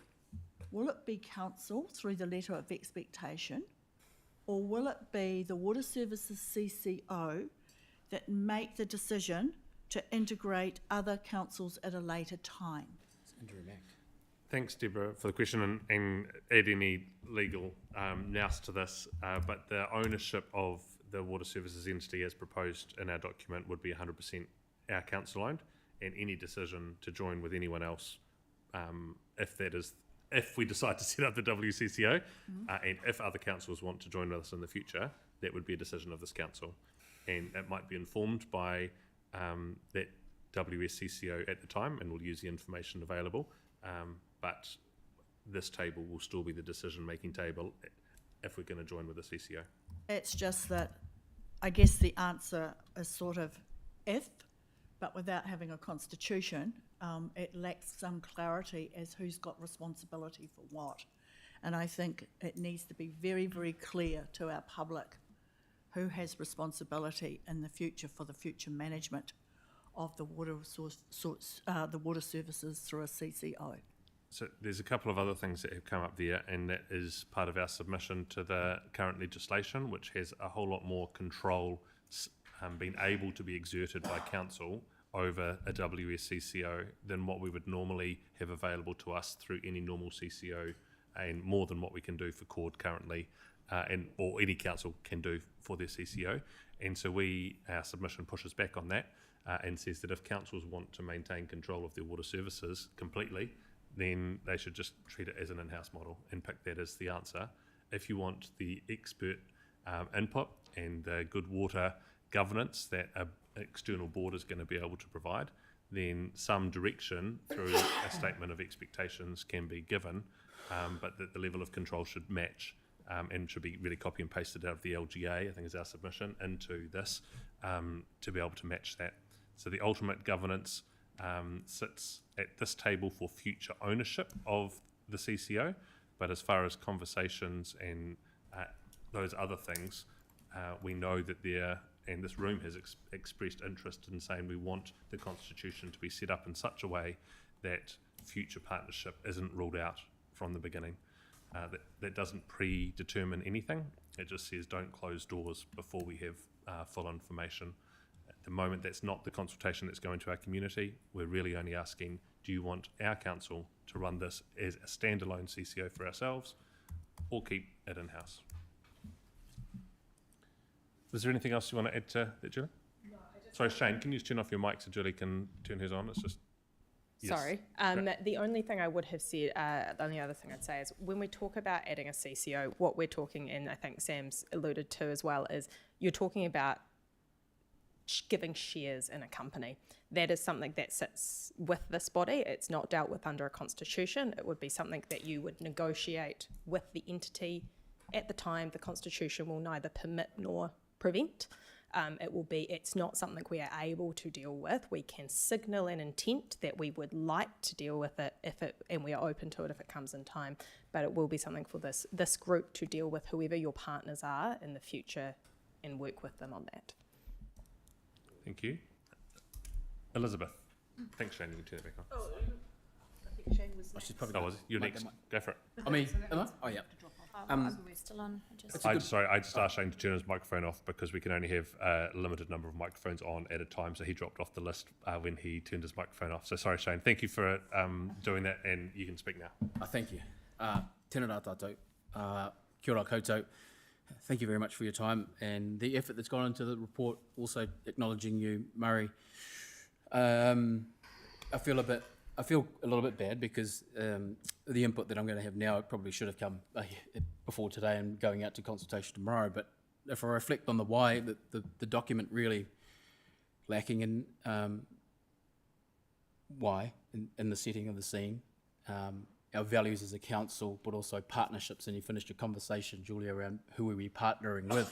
and for all intents and purposes see a lack of, and I can only speak as tangata whenua, Te Tiriti o Waitangi, and whether local government water preliminary services arrangements has a reference to Te Tiriti o Waitangi, it should, but it still does.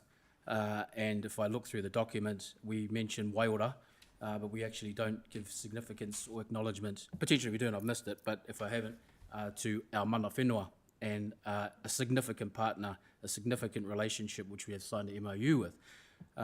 Also the acknowledgement of a rangatiratanga through the Crown and to the water.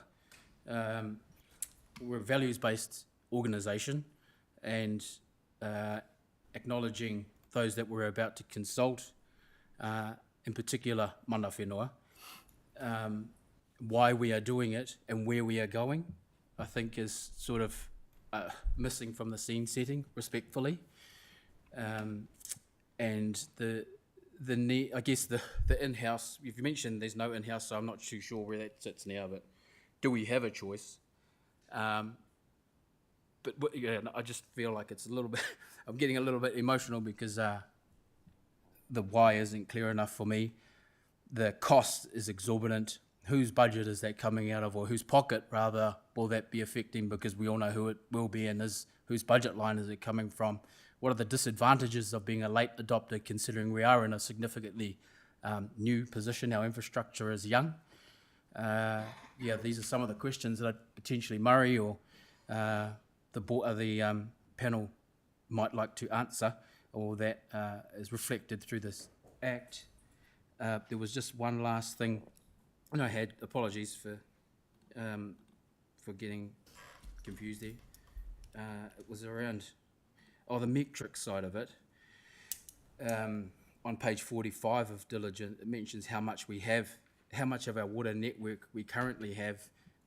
I presume there's work going into what we currently don't have, considering the community that came to us and to Taumatu, what the cost is, and whether who is working on that. I know the team have been working on some of that for a long time, but what is the cost of securing water supply for our future generations in the communities where there currently isn't? Yes, so far that's what I've got. Thank you. Do you want to touch on the context and scene setting that we've included? And I guess just to say, Shane, this hasn't been done because council had a desire to do it this way. We're doing it this way because the government has a desire to create legislation in which we're required to meet one of 5 options. And over the last 12 months, we've looked through each of those options and found that only 2 really have any relevancy to us here. And this consultation document is now going to the community saying, we've got these 2, where does it sit? So I hear you on the costs and the need for thinking about this, the impact of this, but the why isn't driven by our Waiora One strategy, but the Waiora One strategy, One Water strategy, will guide the answers once we have to fulfil the legislative requirements. Tim, do you know, or Sarah, do you want to talk about why we've put the scene setting the way that it is at the moment?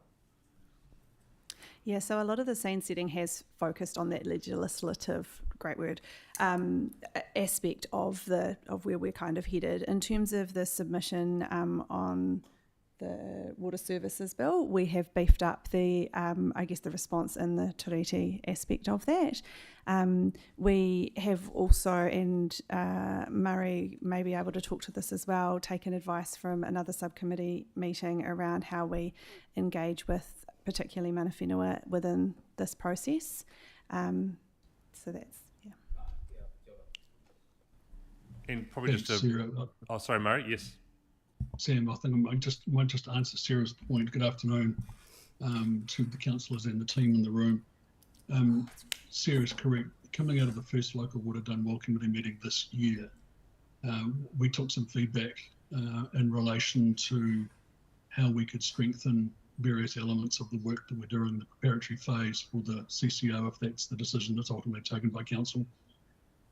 In essence, there are 3 components to that, and these are currently being negotiated and worked through.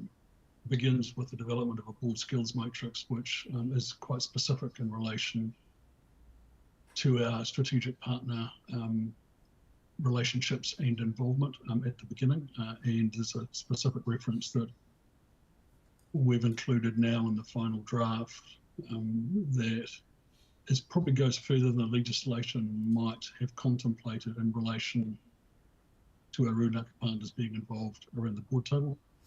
The second is involvement in the early co-design of the entity, assuming that's the decision that's reached on the 2nd of April. And then the third is the more technical component of the day-to-day operations in relation to how we would work with Te Taumutu on the rollout and execution of the water services delivery plan. So those pieces of work are in progress, and like most things, quite fluid and fast moving at the moment. Thank you, Sam.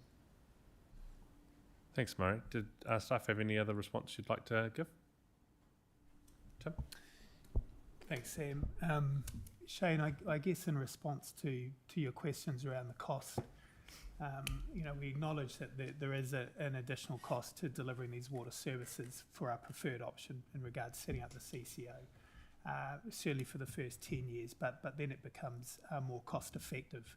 And I guess what we're trying to do here is set up an intergenerational option. There's a real challenge, and just also to clarify, we are consulting on 2 options, and one option is to keep the delivery of services in-house.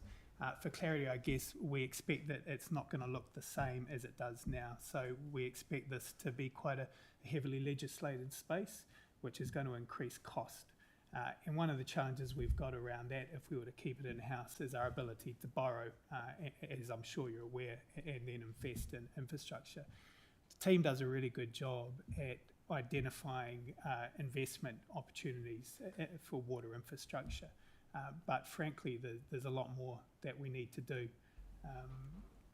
And the major benefit of the establishment of the CCO is that ability to borrow more and be able to invest more. And we need that. We're also working closely with DIA and LGFA to be recognised as a growth council, and there's some opportunity we want to investigate a little bit more as well. So acknowledge that there is an additional cost, but we still believe that the preferred option is setting up the CCO is the best long-term option for the community. And Shane, you raised engagement with Mana Whenua in this as well, and both our own submission to the current services bill and the LGNZ submission to the water services bill highlights the fact that there's a complete lack of any guidance on that, or even need to do that within the current legislation. So particularly there's a lack of reference to any relationship or engagement with Māori anywhere in the bill.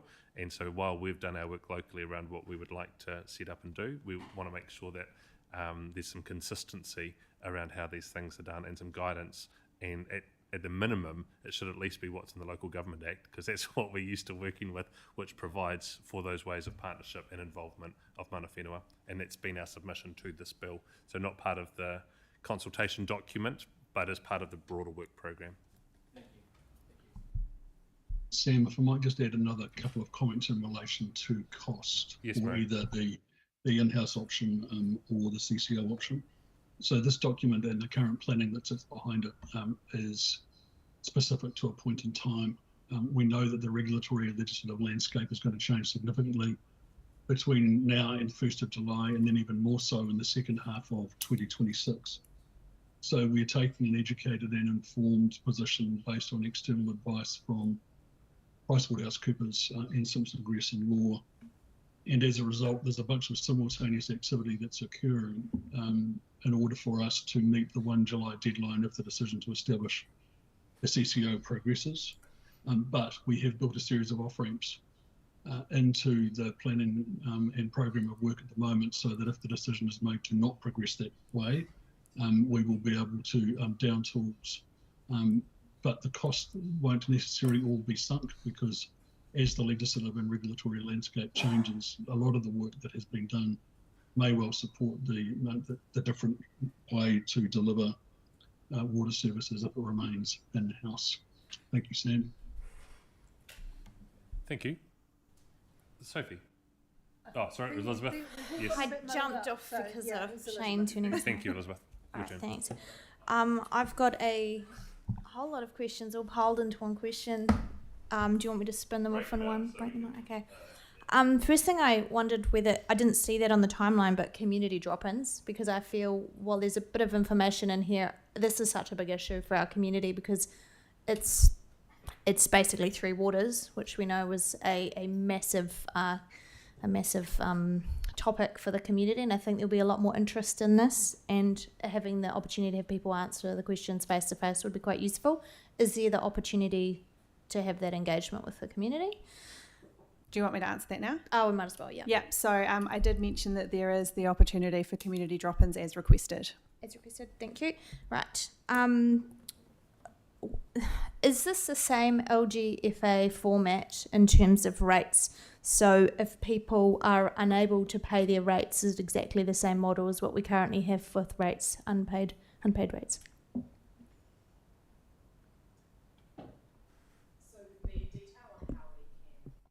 And debt collect is still coming in Bill 3, so it's not yet legislation, and we won't know until that act is in place exactly what that will look like.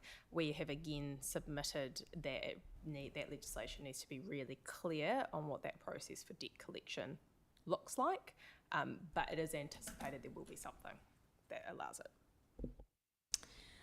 Okay. Is the CCO open for Lagoima? Yes.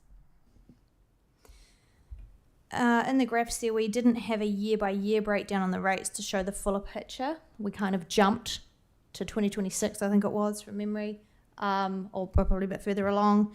I was wondering, is there an opportunity to have that available so we can see the differences between the two lines, between whether we have the in-house or whether we have the CCO model? I'll pass to Alison for that one, but the advice from PwC was that was adequate for consultation, but if Alison can maybe provide a little bit more detail there. Required, but just noting that it starts to look quite messy on a page. So the condensed view was what was, as Sarah alluded to, what was recommended. I think I'm going to get asked that for that information, Alison, just a heads up.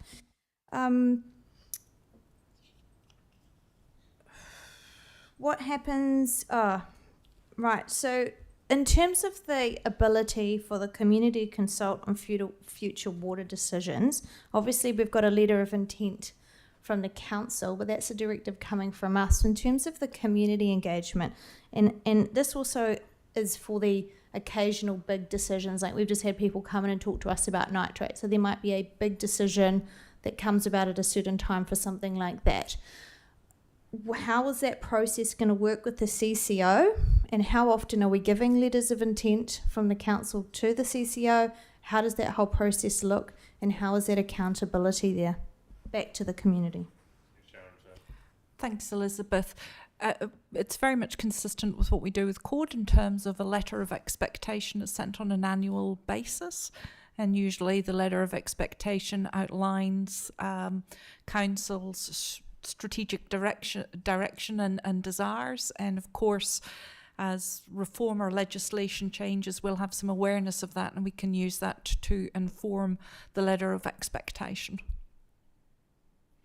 And as any organisation, they'll seek customer service feedback on the services that they provide, and that could well be something that we ask the CCO if it's to be established to undertake an annual or biannual customer service engagement survey.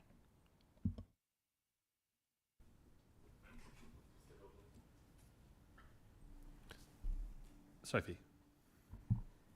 Kia ora team, thank you very much for all the work on this, and I just want to acknowledge that from the point of view of being on the subcommittee. So even just in this calendar year, we've already had 3 meetings. So that's because things have been changing so quickly, and there's just that many things to turn over and give direction, make the odd decision, including last week having a look through this document. So thank you very much. I can see that changes were made based on last week's discussion, and I do think this is an easier to read version from then. Yes, there's always more information that could go in, but we know that people won't necessarily read it.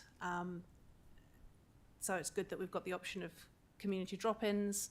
And obviously, if anybody's got residents' meetings in the next 3 weeks, then absolutely take it along and have a discussion with that. And I don't know if there's an opportunity to bring any staff members along to help with explaining the whys. But it is difficult because so much of this has been prescribed, basically.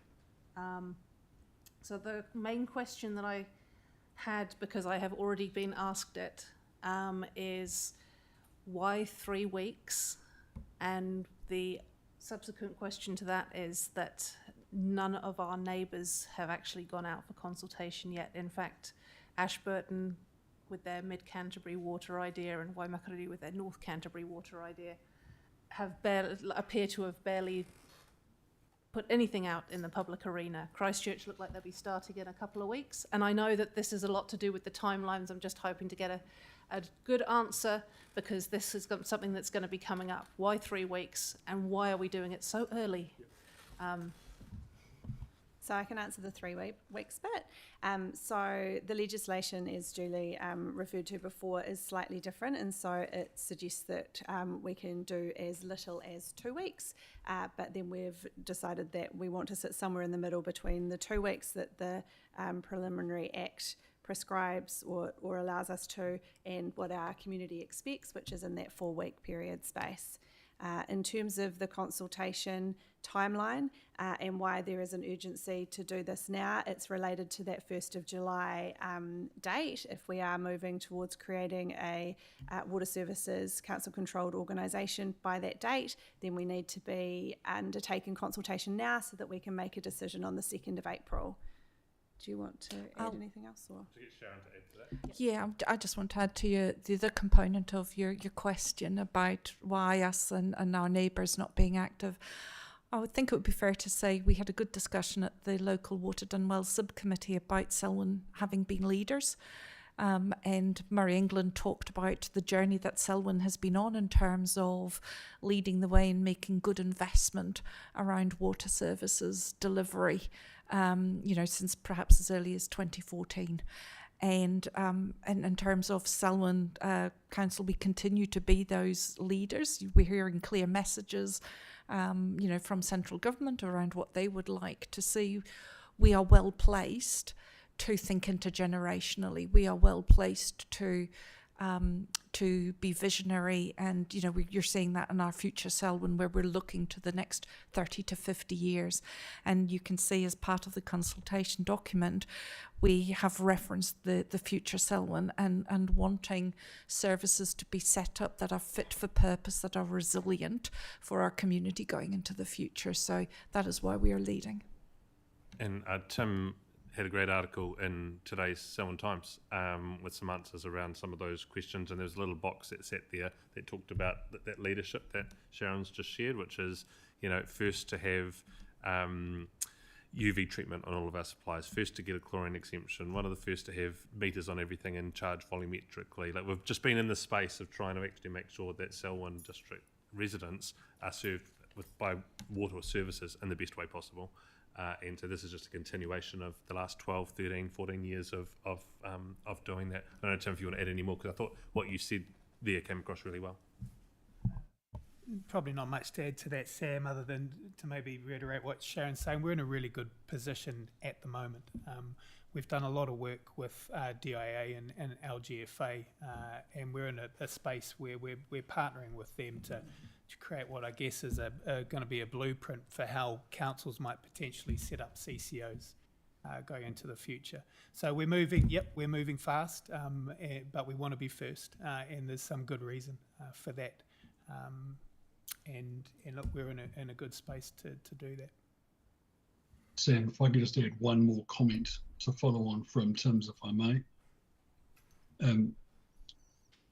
There are a couple of approval steps that are required for water service delivery plans once Bill 3 is enacted.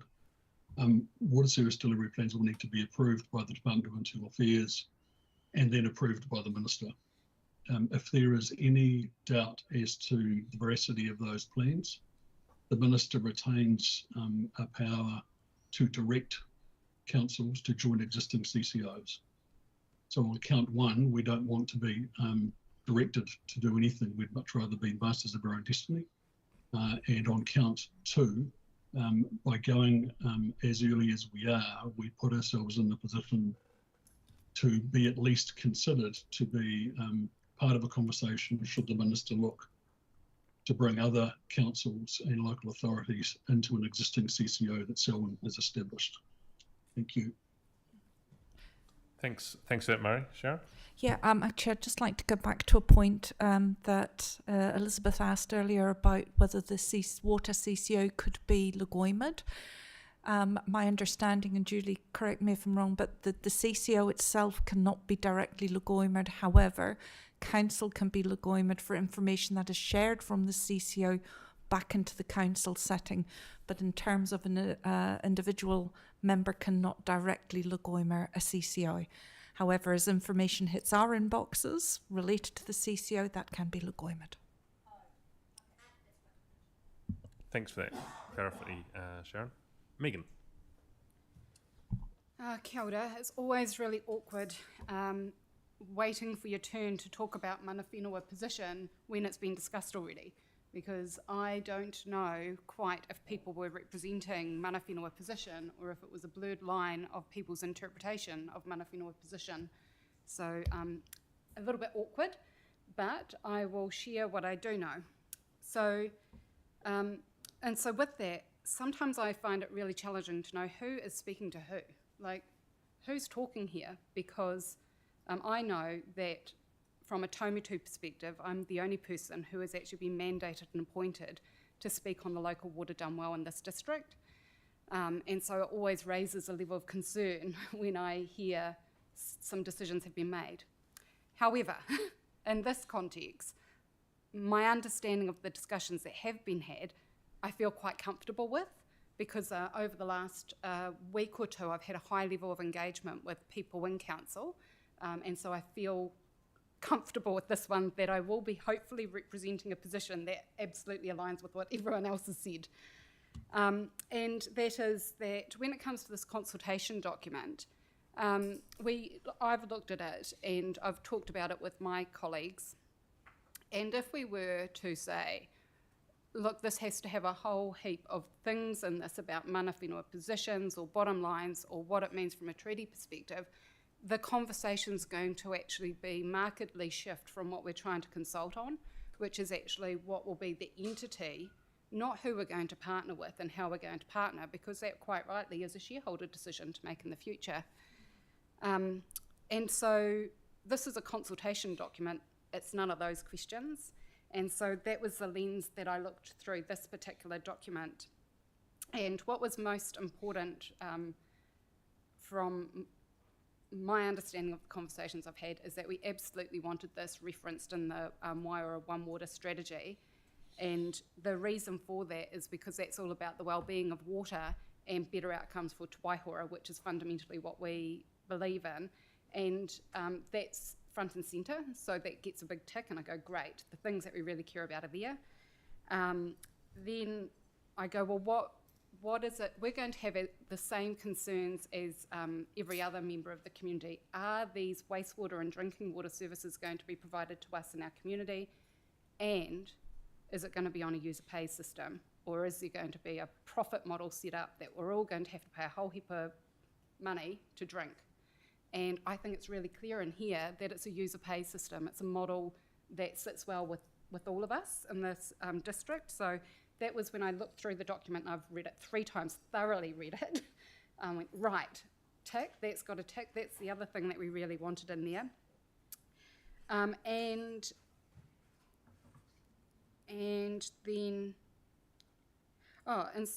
but then the part that I got a little bit confused about was when we transfer, if we go, right, this is a model that's going to be right and we have to transfer the assets over, how that lines up with the long-term plan.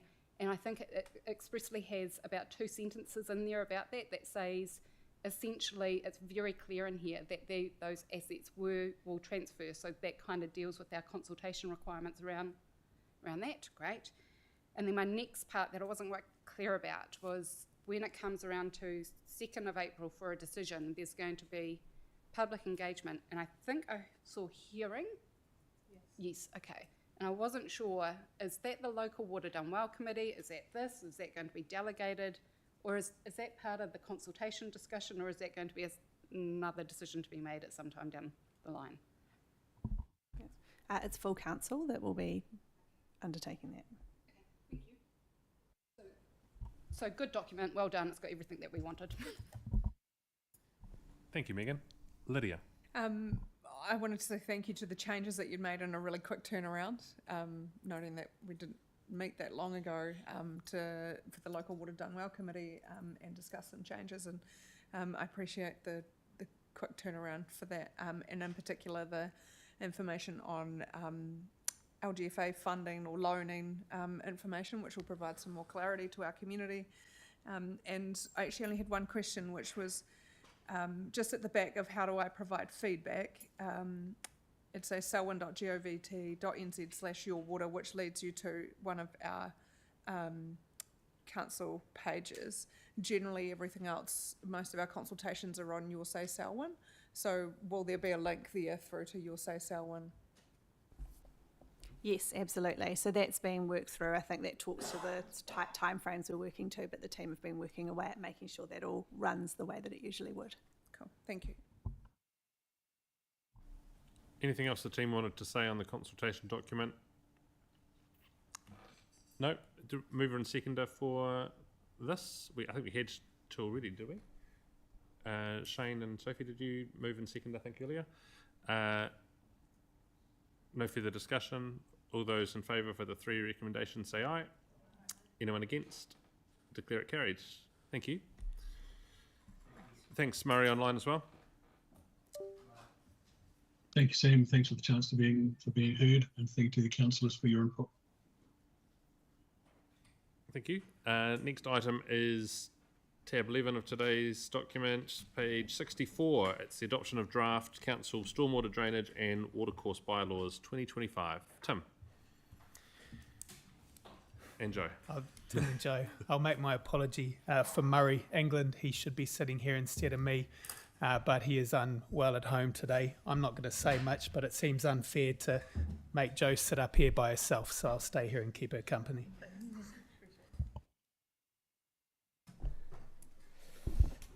Kia ora koutou. So the purpose of this report is to seek approval for the draft stormwater drainage and watercourse bylaw and the statement of proposal and to go out to public consultation using the special consultative procedure, and also to seek appointment of a subcommittee of 2 councillors to consider any public submissions that are received. So the purpose of the new bylaw is to assist in delivering the goals of the Waiora One Water strategy to uphold the mana and mauri of water in the district. This will be done by providing mechanisms to manage the control of discharges into our stormwater and land drainage networks. So a new stormwater and drainage bylaw is required because our current bylaw is required to be revoked on the 1st of June 2025. And this is effectively just a revision of the existing bylaw that bolsters up some of the areas and some of our mechanisms to be able to control discharges. So the key changes are around the approvals process for stormwater discharges, which will be based on risk, and including the application process, a review, and an audit of compliance. So the key mechanism for managing quality will be the Stormwater and Drainage Management Plan, which is already in our existing bylaw. We're just sort of giving ourselves and the community a few more mechanisms. So if a risk rating is given to a property and the person disagrees, there's now a mechanism for them to come back to us to discuss that and resolve it. So we're not expecting there to be any operational or capital costs related to the new draft bylaw. There is a new stormwater compliance role in the operations team that's been approved and budgeted for, and that role will focus on monitoring and managing compliance. So views from our key partners have been invited prior to this report coming to council, including Te Taumutu Runanga, the team from Mahanui Kurataio, Te Committee Waiora, and our internal teams. We have received some feedback, and that feedback has been incorporated. The feedback's been from the Department of Conservation around biodiversity values, and Councillor Miller has given some comments that have been responded to and changes made.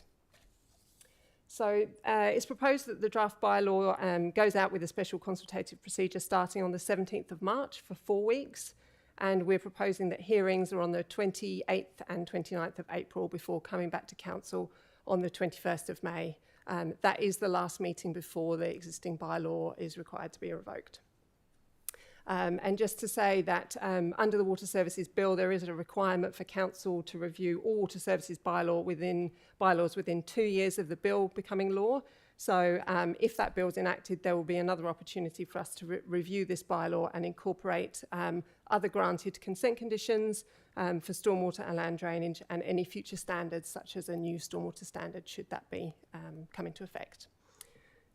I'm happy to take any questions.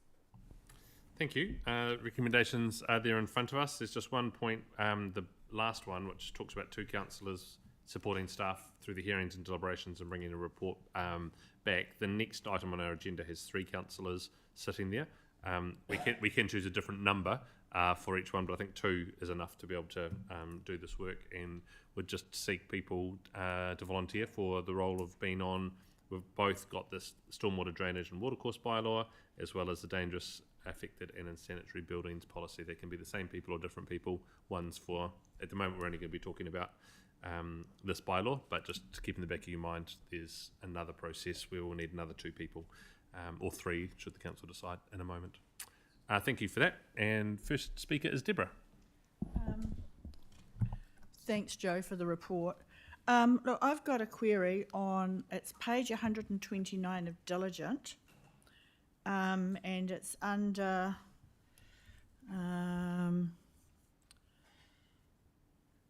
section, sorry, I'm trying to read the revised section. I think it's 7.2. Yeah, 7.2G. No person may, without approval, excavate, remove or add additional covering material, including vegetation and or soil, within 5 metres of any public stormwater or drainage system.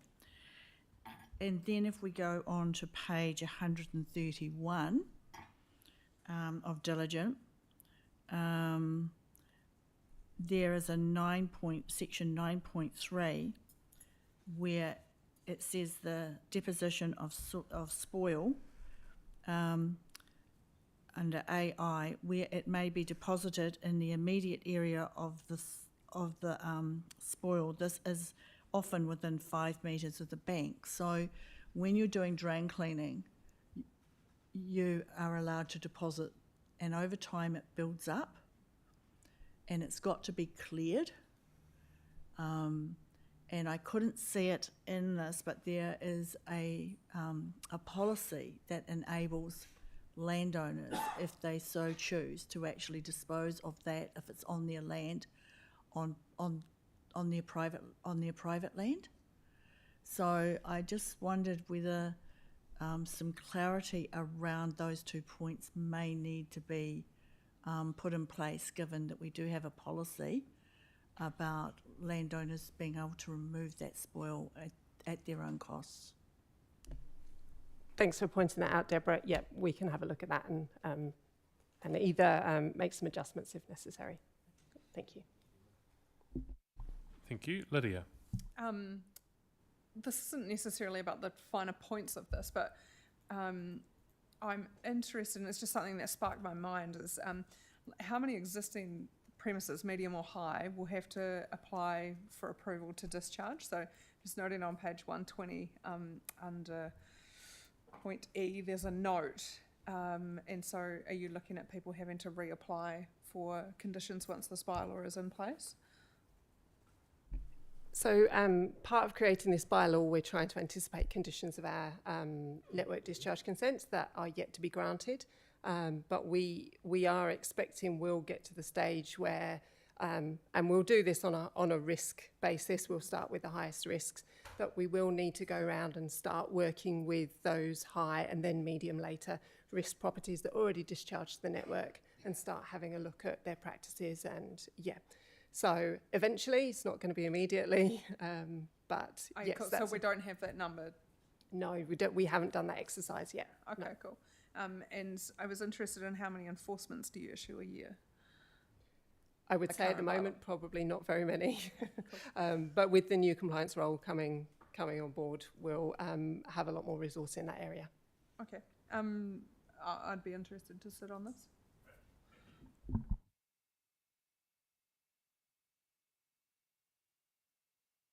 Great, thanks Lydia and Deborah for putting your hands up to be on this. Would anyone else like to? And we'll pull names out of a hat, and we're happy that Lydia and Deborah be the two names inserted into the recommendation. Shane, you happy to move the recommendation with that in place? Thank you. Seconder, Elizabeth, thank you. I just had a question around with the growing density in our urban spaces, and there's sort of been questions asked around where there's multi-premises on a single site, and this might be wastewater or stormwater, so not necessarily connected here, but do we have a similar approach, whether it be wastewater or stormwater, connecting into our systems, that we can have more than one unit on a title connecting through a single point of entry into our system, or as a consistent between wastewater and stormwater, I guess is what I'm asking. And are we making it easy as we can for the higher density developments that we know that we need to see in our district occur? How's the balance there between protecting our public infrastructure and also making it easy to go up rather than continuing to spread out? Yes, yep. So we've taken the same approach that we're proposing for wastewater. So, for example, if there's 3 properties wanting to discharge, they'll come to a common manhole just within the property boundary and then discharge out with the single point of connection. So that's been mirrored in here for stormwater as it would be for wastewater. And we are updating our standard drawings to reflect that as well. Great, that's good to hear. Thank you. No further questions or comments. All those in favour of the recommendation say aye. Anyone against? Declare it carried. Thank you, Joe. Thanks, Tim. Do you need a break? It's 3 o'clock. We have got a number of leases and one paper on the adoption of dangerous infected sanitary buildings. Do people want to have a break now, or should we do another 15 minutes and finish that and have a break before we get to PX? Break now. Okay, we'll adjourn the meeting. It's currently 3:02. We'll start again at 3:20.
Welcome back to our meeting. We move on to the next item on today's agenda, which is the adoption of, the review of council's dangerous, affected or insanitary buildings. And welcome Anika and Nathan to the room, and hand the floor to you. Can you hear me? Good afternoon. So council is required to have a policy on dangerous, affected and insanitary buildings. This is required to be reviewed every 5 years, and the last review was done in 2018. We did revise this at the end of 2022, but we didn't go through the special consultative process, and that came through in our recent MBTA audit. So MB did review our proposed dangerous and sanitary building policy, and they were very complimentary of that policy, which was fantastic to hear. So we're asking that the policy be put through the special consultative process. I will note that we did note some consultation dates in the report. Those may be adjusted to avoid other major consultation that is going on, as I'm sure you're all aware. Any questions? Thank you for that. Bob and Sophie have put their hands up to be two councillors on the panel, if the rest of the table's okay with that being the outcome. And Bob, if you want to speak to anything? Yeah, just with this policy, is it for Selwyn-wide, and will the Selwyn huts be part of this policy? Yes, this is Selwyn-wide. It is for all buildings within our district. Any further questions on that? Oh, Elizabeth? you've given the names of two, but it says 3 councillors are nominated for that hearing panel. Yep. So just as I said before we took a break, we've got 2 were requested on the last one. 3 just happened to have been requested here, but I think we can do it with 2. Up to the room, though, it's your decision as to how many people you want to have, and both Bob and Sophie have put their hand up to be those 2 people. If anyone else would like to put their hand up, you're welcome, and the panel can be 3, or it can be, doesn't need to be any bigger than that, though, but I think the 2 of them can handle it. Can I just check? So the written submissions of the draft may be made between Monday the 3rd of March and the Friday the 28th of March. Do we have an indicative time frame for when a hearing panel of those 3 councillors would be required? Sorry, I'll just... as I said, I do believe we're looking to potentially move that the process date, just because of other consultation going on. Vanessa was having that conversation with our comms team at the time. Okay, I would be interested in putting my hand up for that, but it's dependent on my medical appointments. Sam? And is that, how does that fit with the Sheffield Pool work? Yeah, I need to see what the time frames are that they come back with. Okay. Any further questions or comments from councillors? Is the table happy that it be 3 people that we put forward, and Elizabeth will be available based on availability when the dates are confirmed, and we'll just leave that to, if we put 3 names in, then the 3 of you can confirm with staff between yourselves what the right dates are. It's mainly not clashing with local water done well. Consultation with the community is the key one to avoid. Nicole? Do we need to change the recommendation, though, to reflect what you said about the councillors? Because it's not saying 3, it's only 3 councillors if Elizabeth is able to make it. I'm just not sure as so maybe we say at least 2 councillors from the pool of 3, and then that can be the 3 of them if it's the 3 of them, or the 2 of them if it's only 2. Yep. Is that clear to everyone on the table? Sophie? Yeah, just thinking that perhaps we need to amend D as well, just to say that these dates may also be shifted. Yep. Just so that you don't have to come back and and get another resolution just to get it off the ground.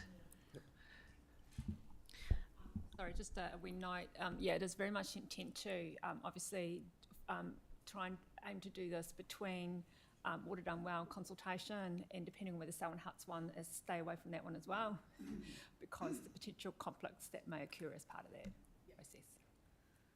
So do you want that just to give you a bit more flexibility, so the period for which written submissions, for consultation, written submissions, any hearings and final decisions to be completed by 30th of June, just to give you the next few months to be able to fit it in where that suits you? Would that be too flexible?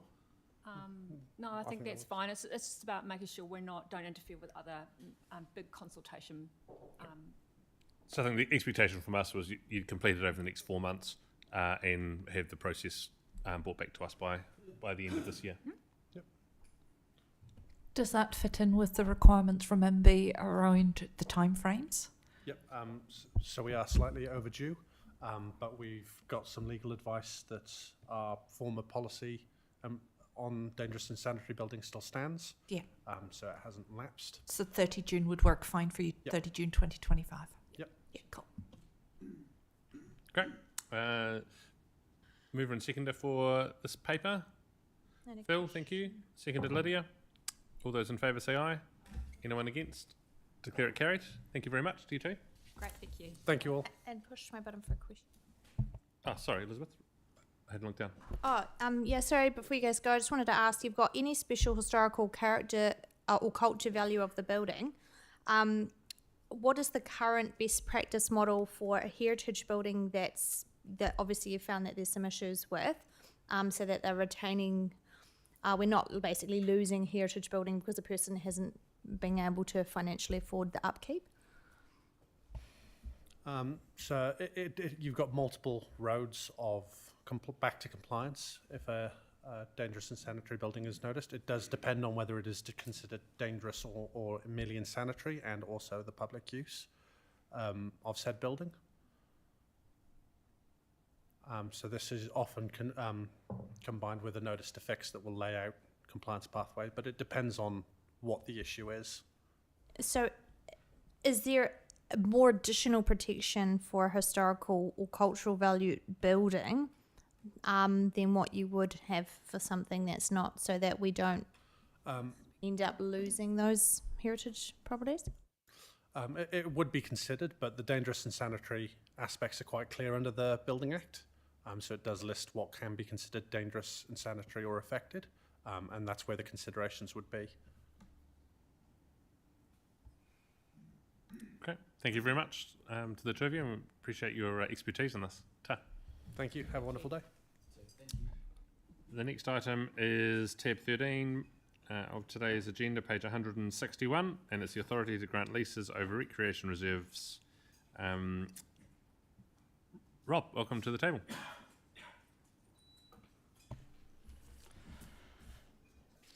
Kia ora. The report seeks approval from Council pursuant to Section 54(1) of the Reserves Act 1977, and in accordance with a delegation from the Minister of Conservation dated the 27th of June 2013, to grant a lease to the Ellesmere Motor Racing Club on land at Ellesmere Recreation Reserve. The club have been in existence and leased the site for many years, and their current lease has now expired, and this is a renewal. Public notification has been undertaken and there were no objections. Rent has been set in accordance with the reserve's charging policy.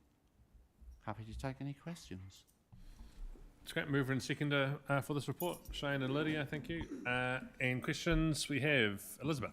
Just quickly, Rob, is the rent increased, or is it the same static rent that they've been paying for a while, and are they aware of the... It has increased slightly. And they're aware of that, and they've been happy with those changes? Yes, there's been full discussion with them. Thank you. Sophie. Yeah, thank you very much.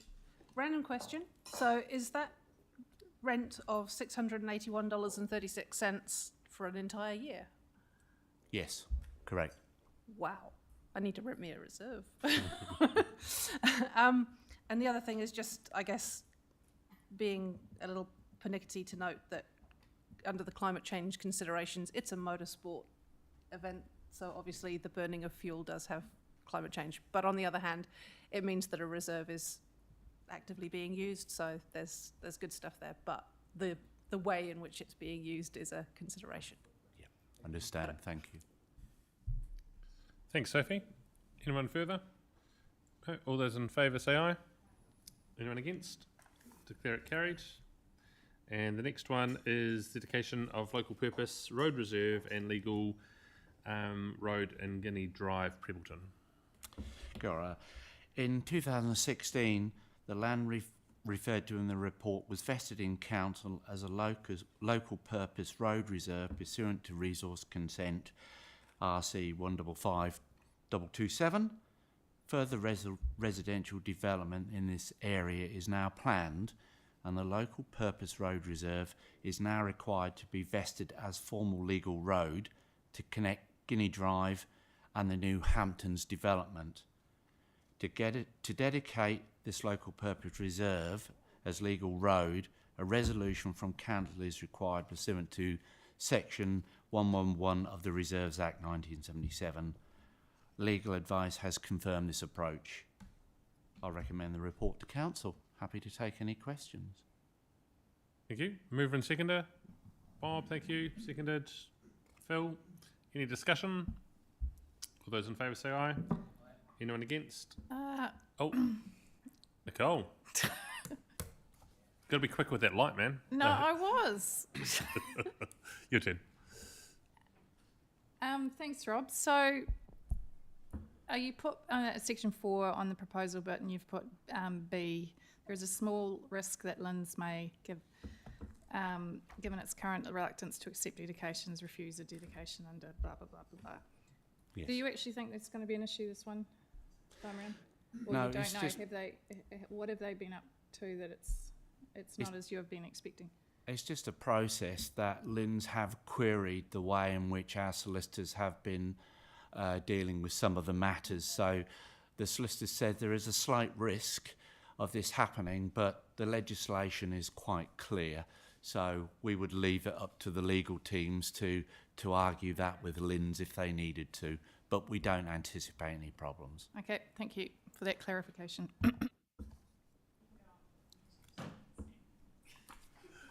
It's been moved and seconded. All those in favour say aye. Anyone against? Declare it carried. Thanks, Rob. That brings us now to the end of the public portion of today's meeting. Why is it not on here? This one, yeah. Oh, yeah. Oh, Ryan. The next one, Rob. Cool. Council approval to grant the easement is required, again, pursuant to section 48 of the Reserves Act, and delegation is held by council. It needs to be undertaken by a resolution of full council. It can't be delegated to a committee or officer, hence that's why it's come to the council meeting. The developer will cover all costs in relation to the granting of the easement. Again, I recommend the report to council. Thank you. Sophie's moved it. Seconded Lydia. Any discussion? I'll pause just in case someone wants to put their microphone on. No? Oh, okay. All those in favour say aye. Anyone against? Declare it carried. Thanks, Rob, for that. Those reports. And we now move to the end of our public portion of the meeting. So we have a resolution to move into public excluded. Sharon, was there anything you wanted to add or say before the end of the meeting? Just to, if we think back on the public forum, expectations around some of the things raised and your reporting back to us? Yeah, thank you.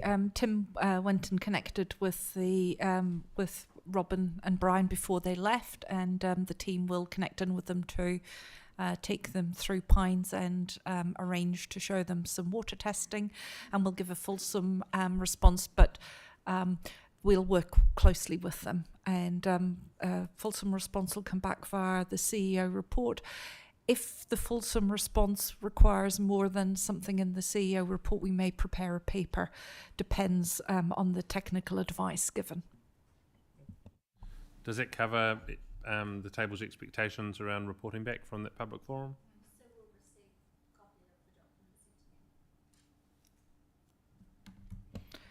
In terms of the Microphone's sorry. Just whatever the report is, sorry, that's coming to us. Yeah, no, That you're what you're sending to them. We're going to take them on a walk around it themselves and the residents around the Pines.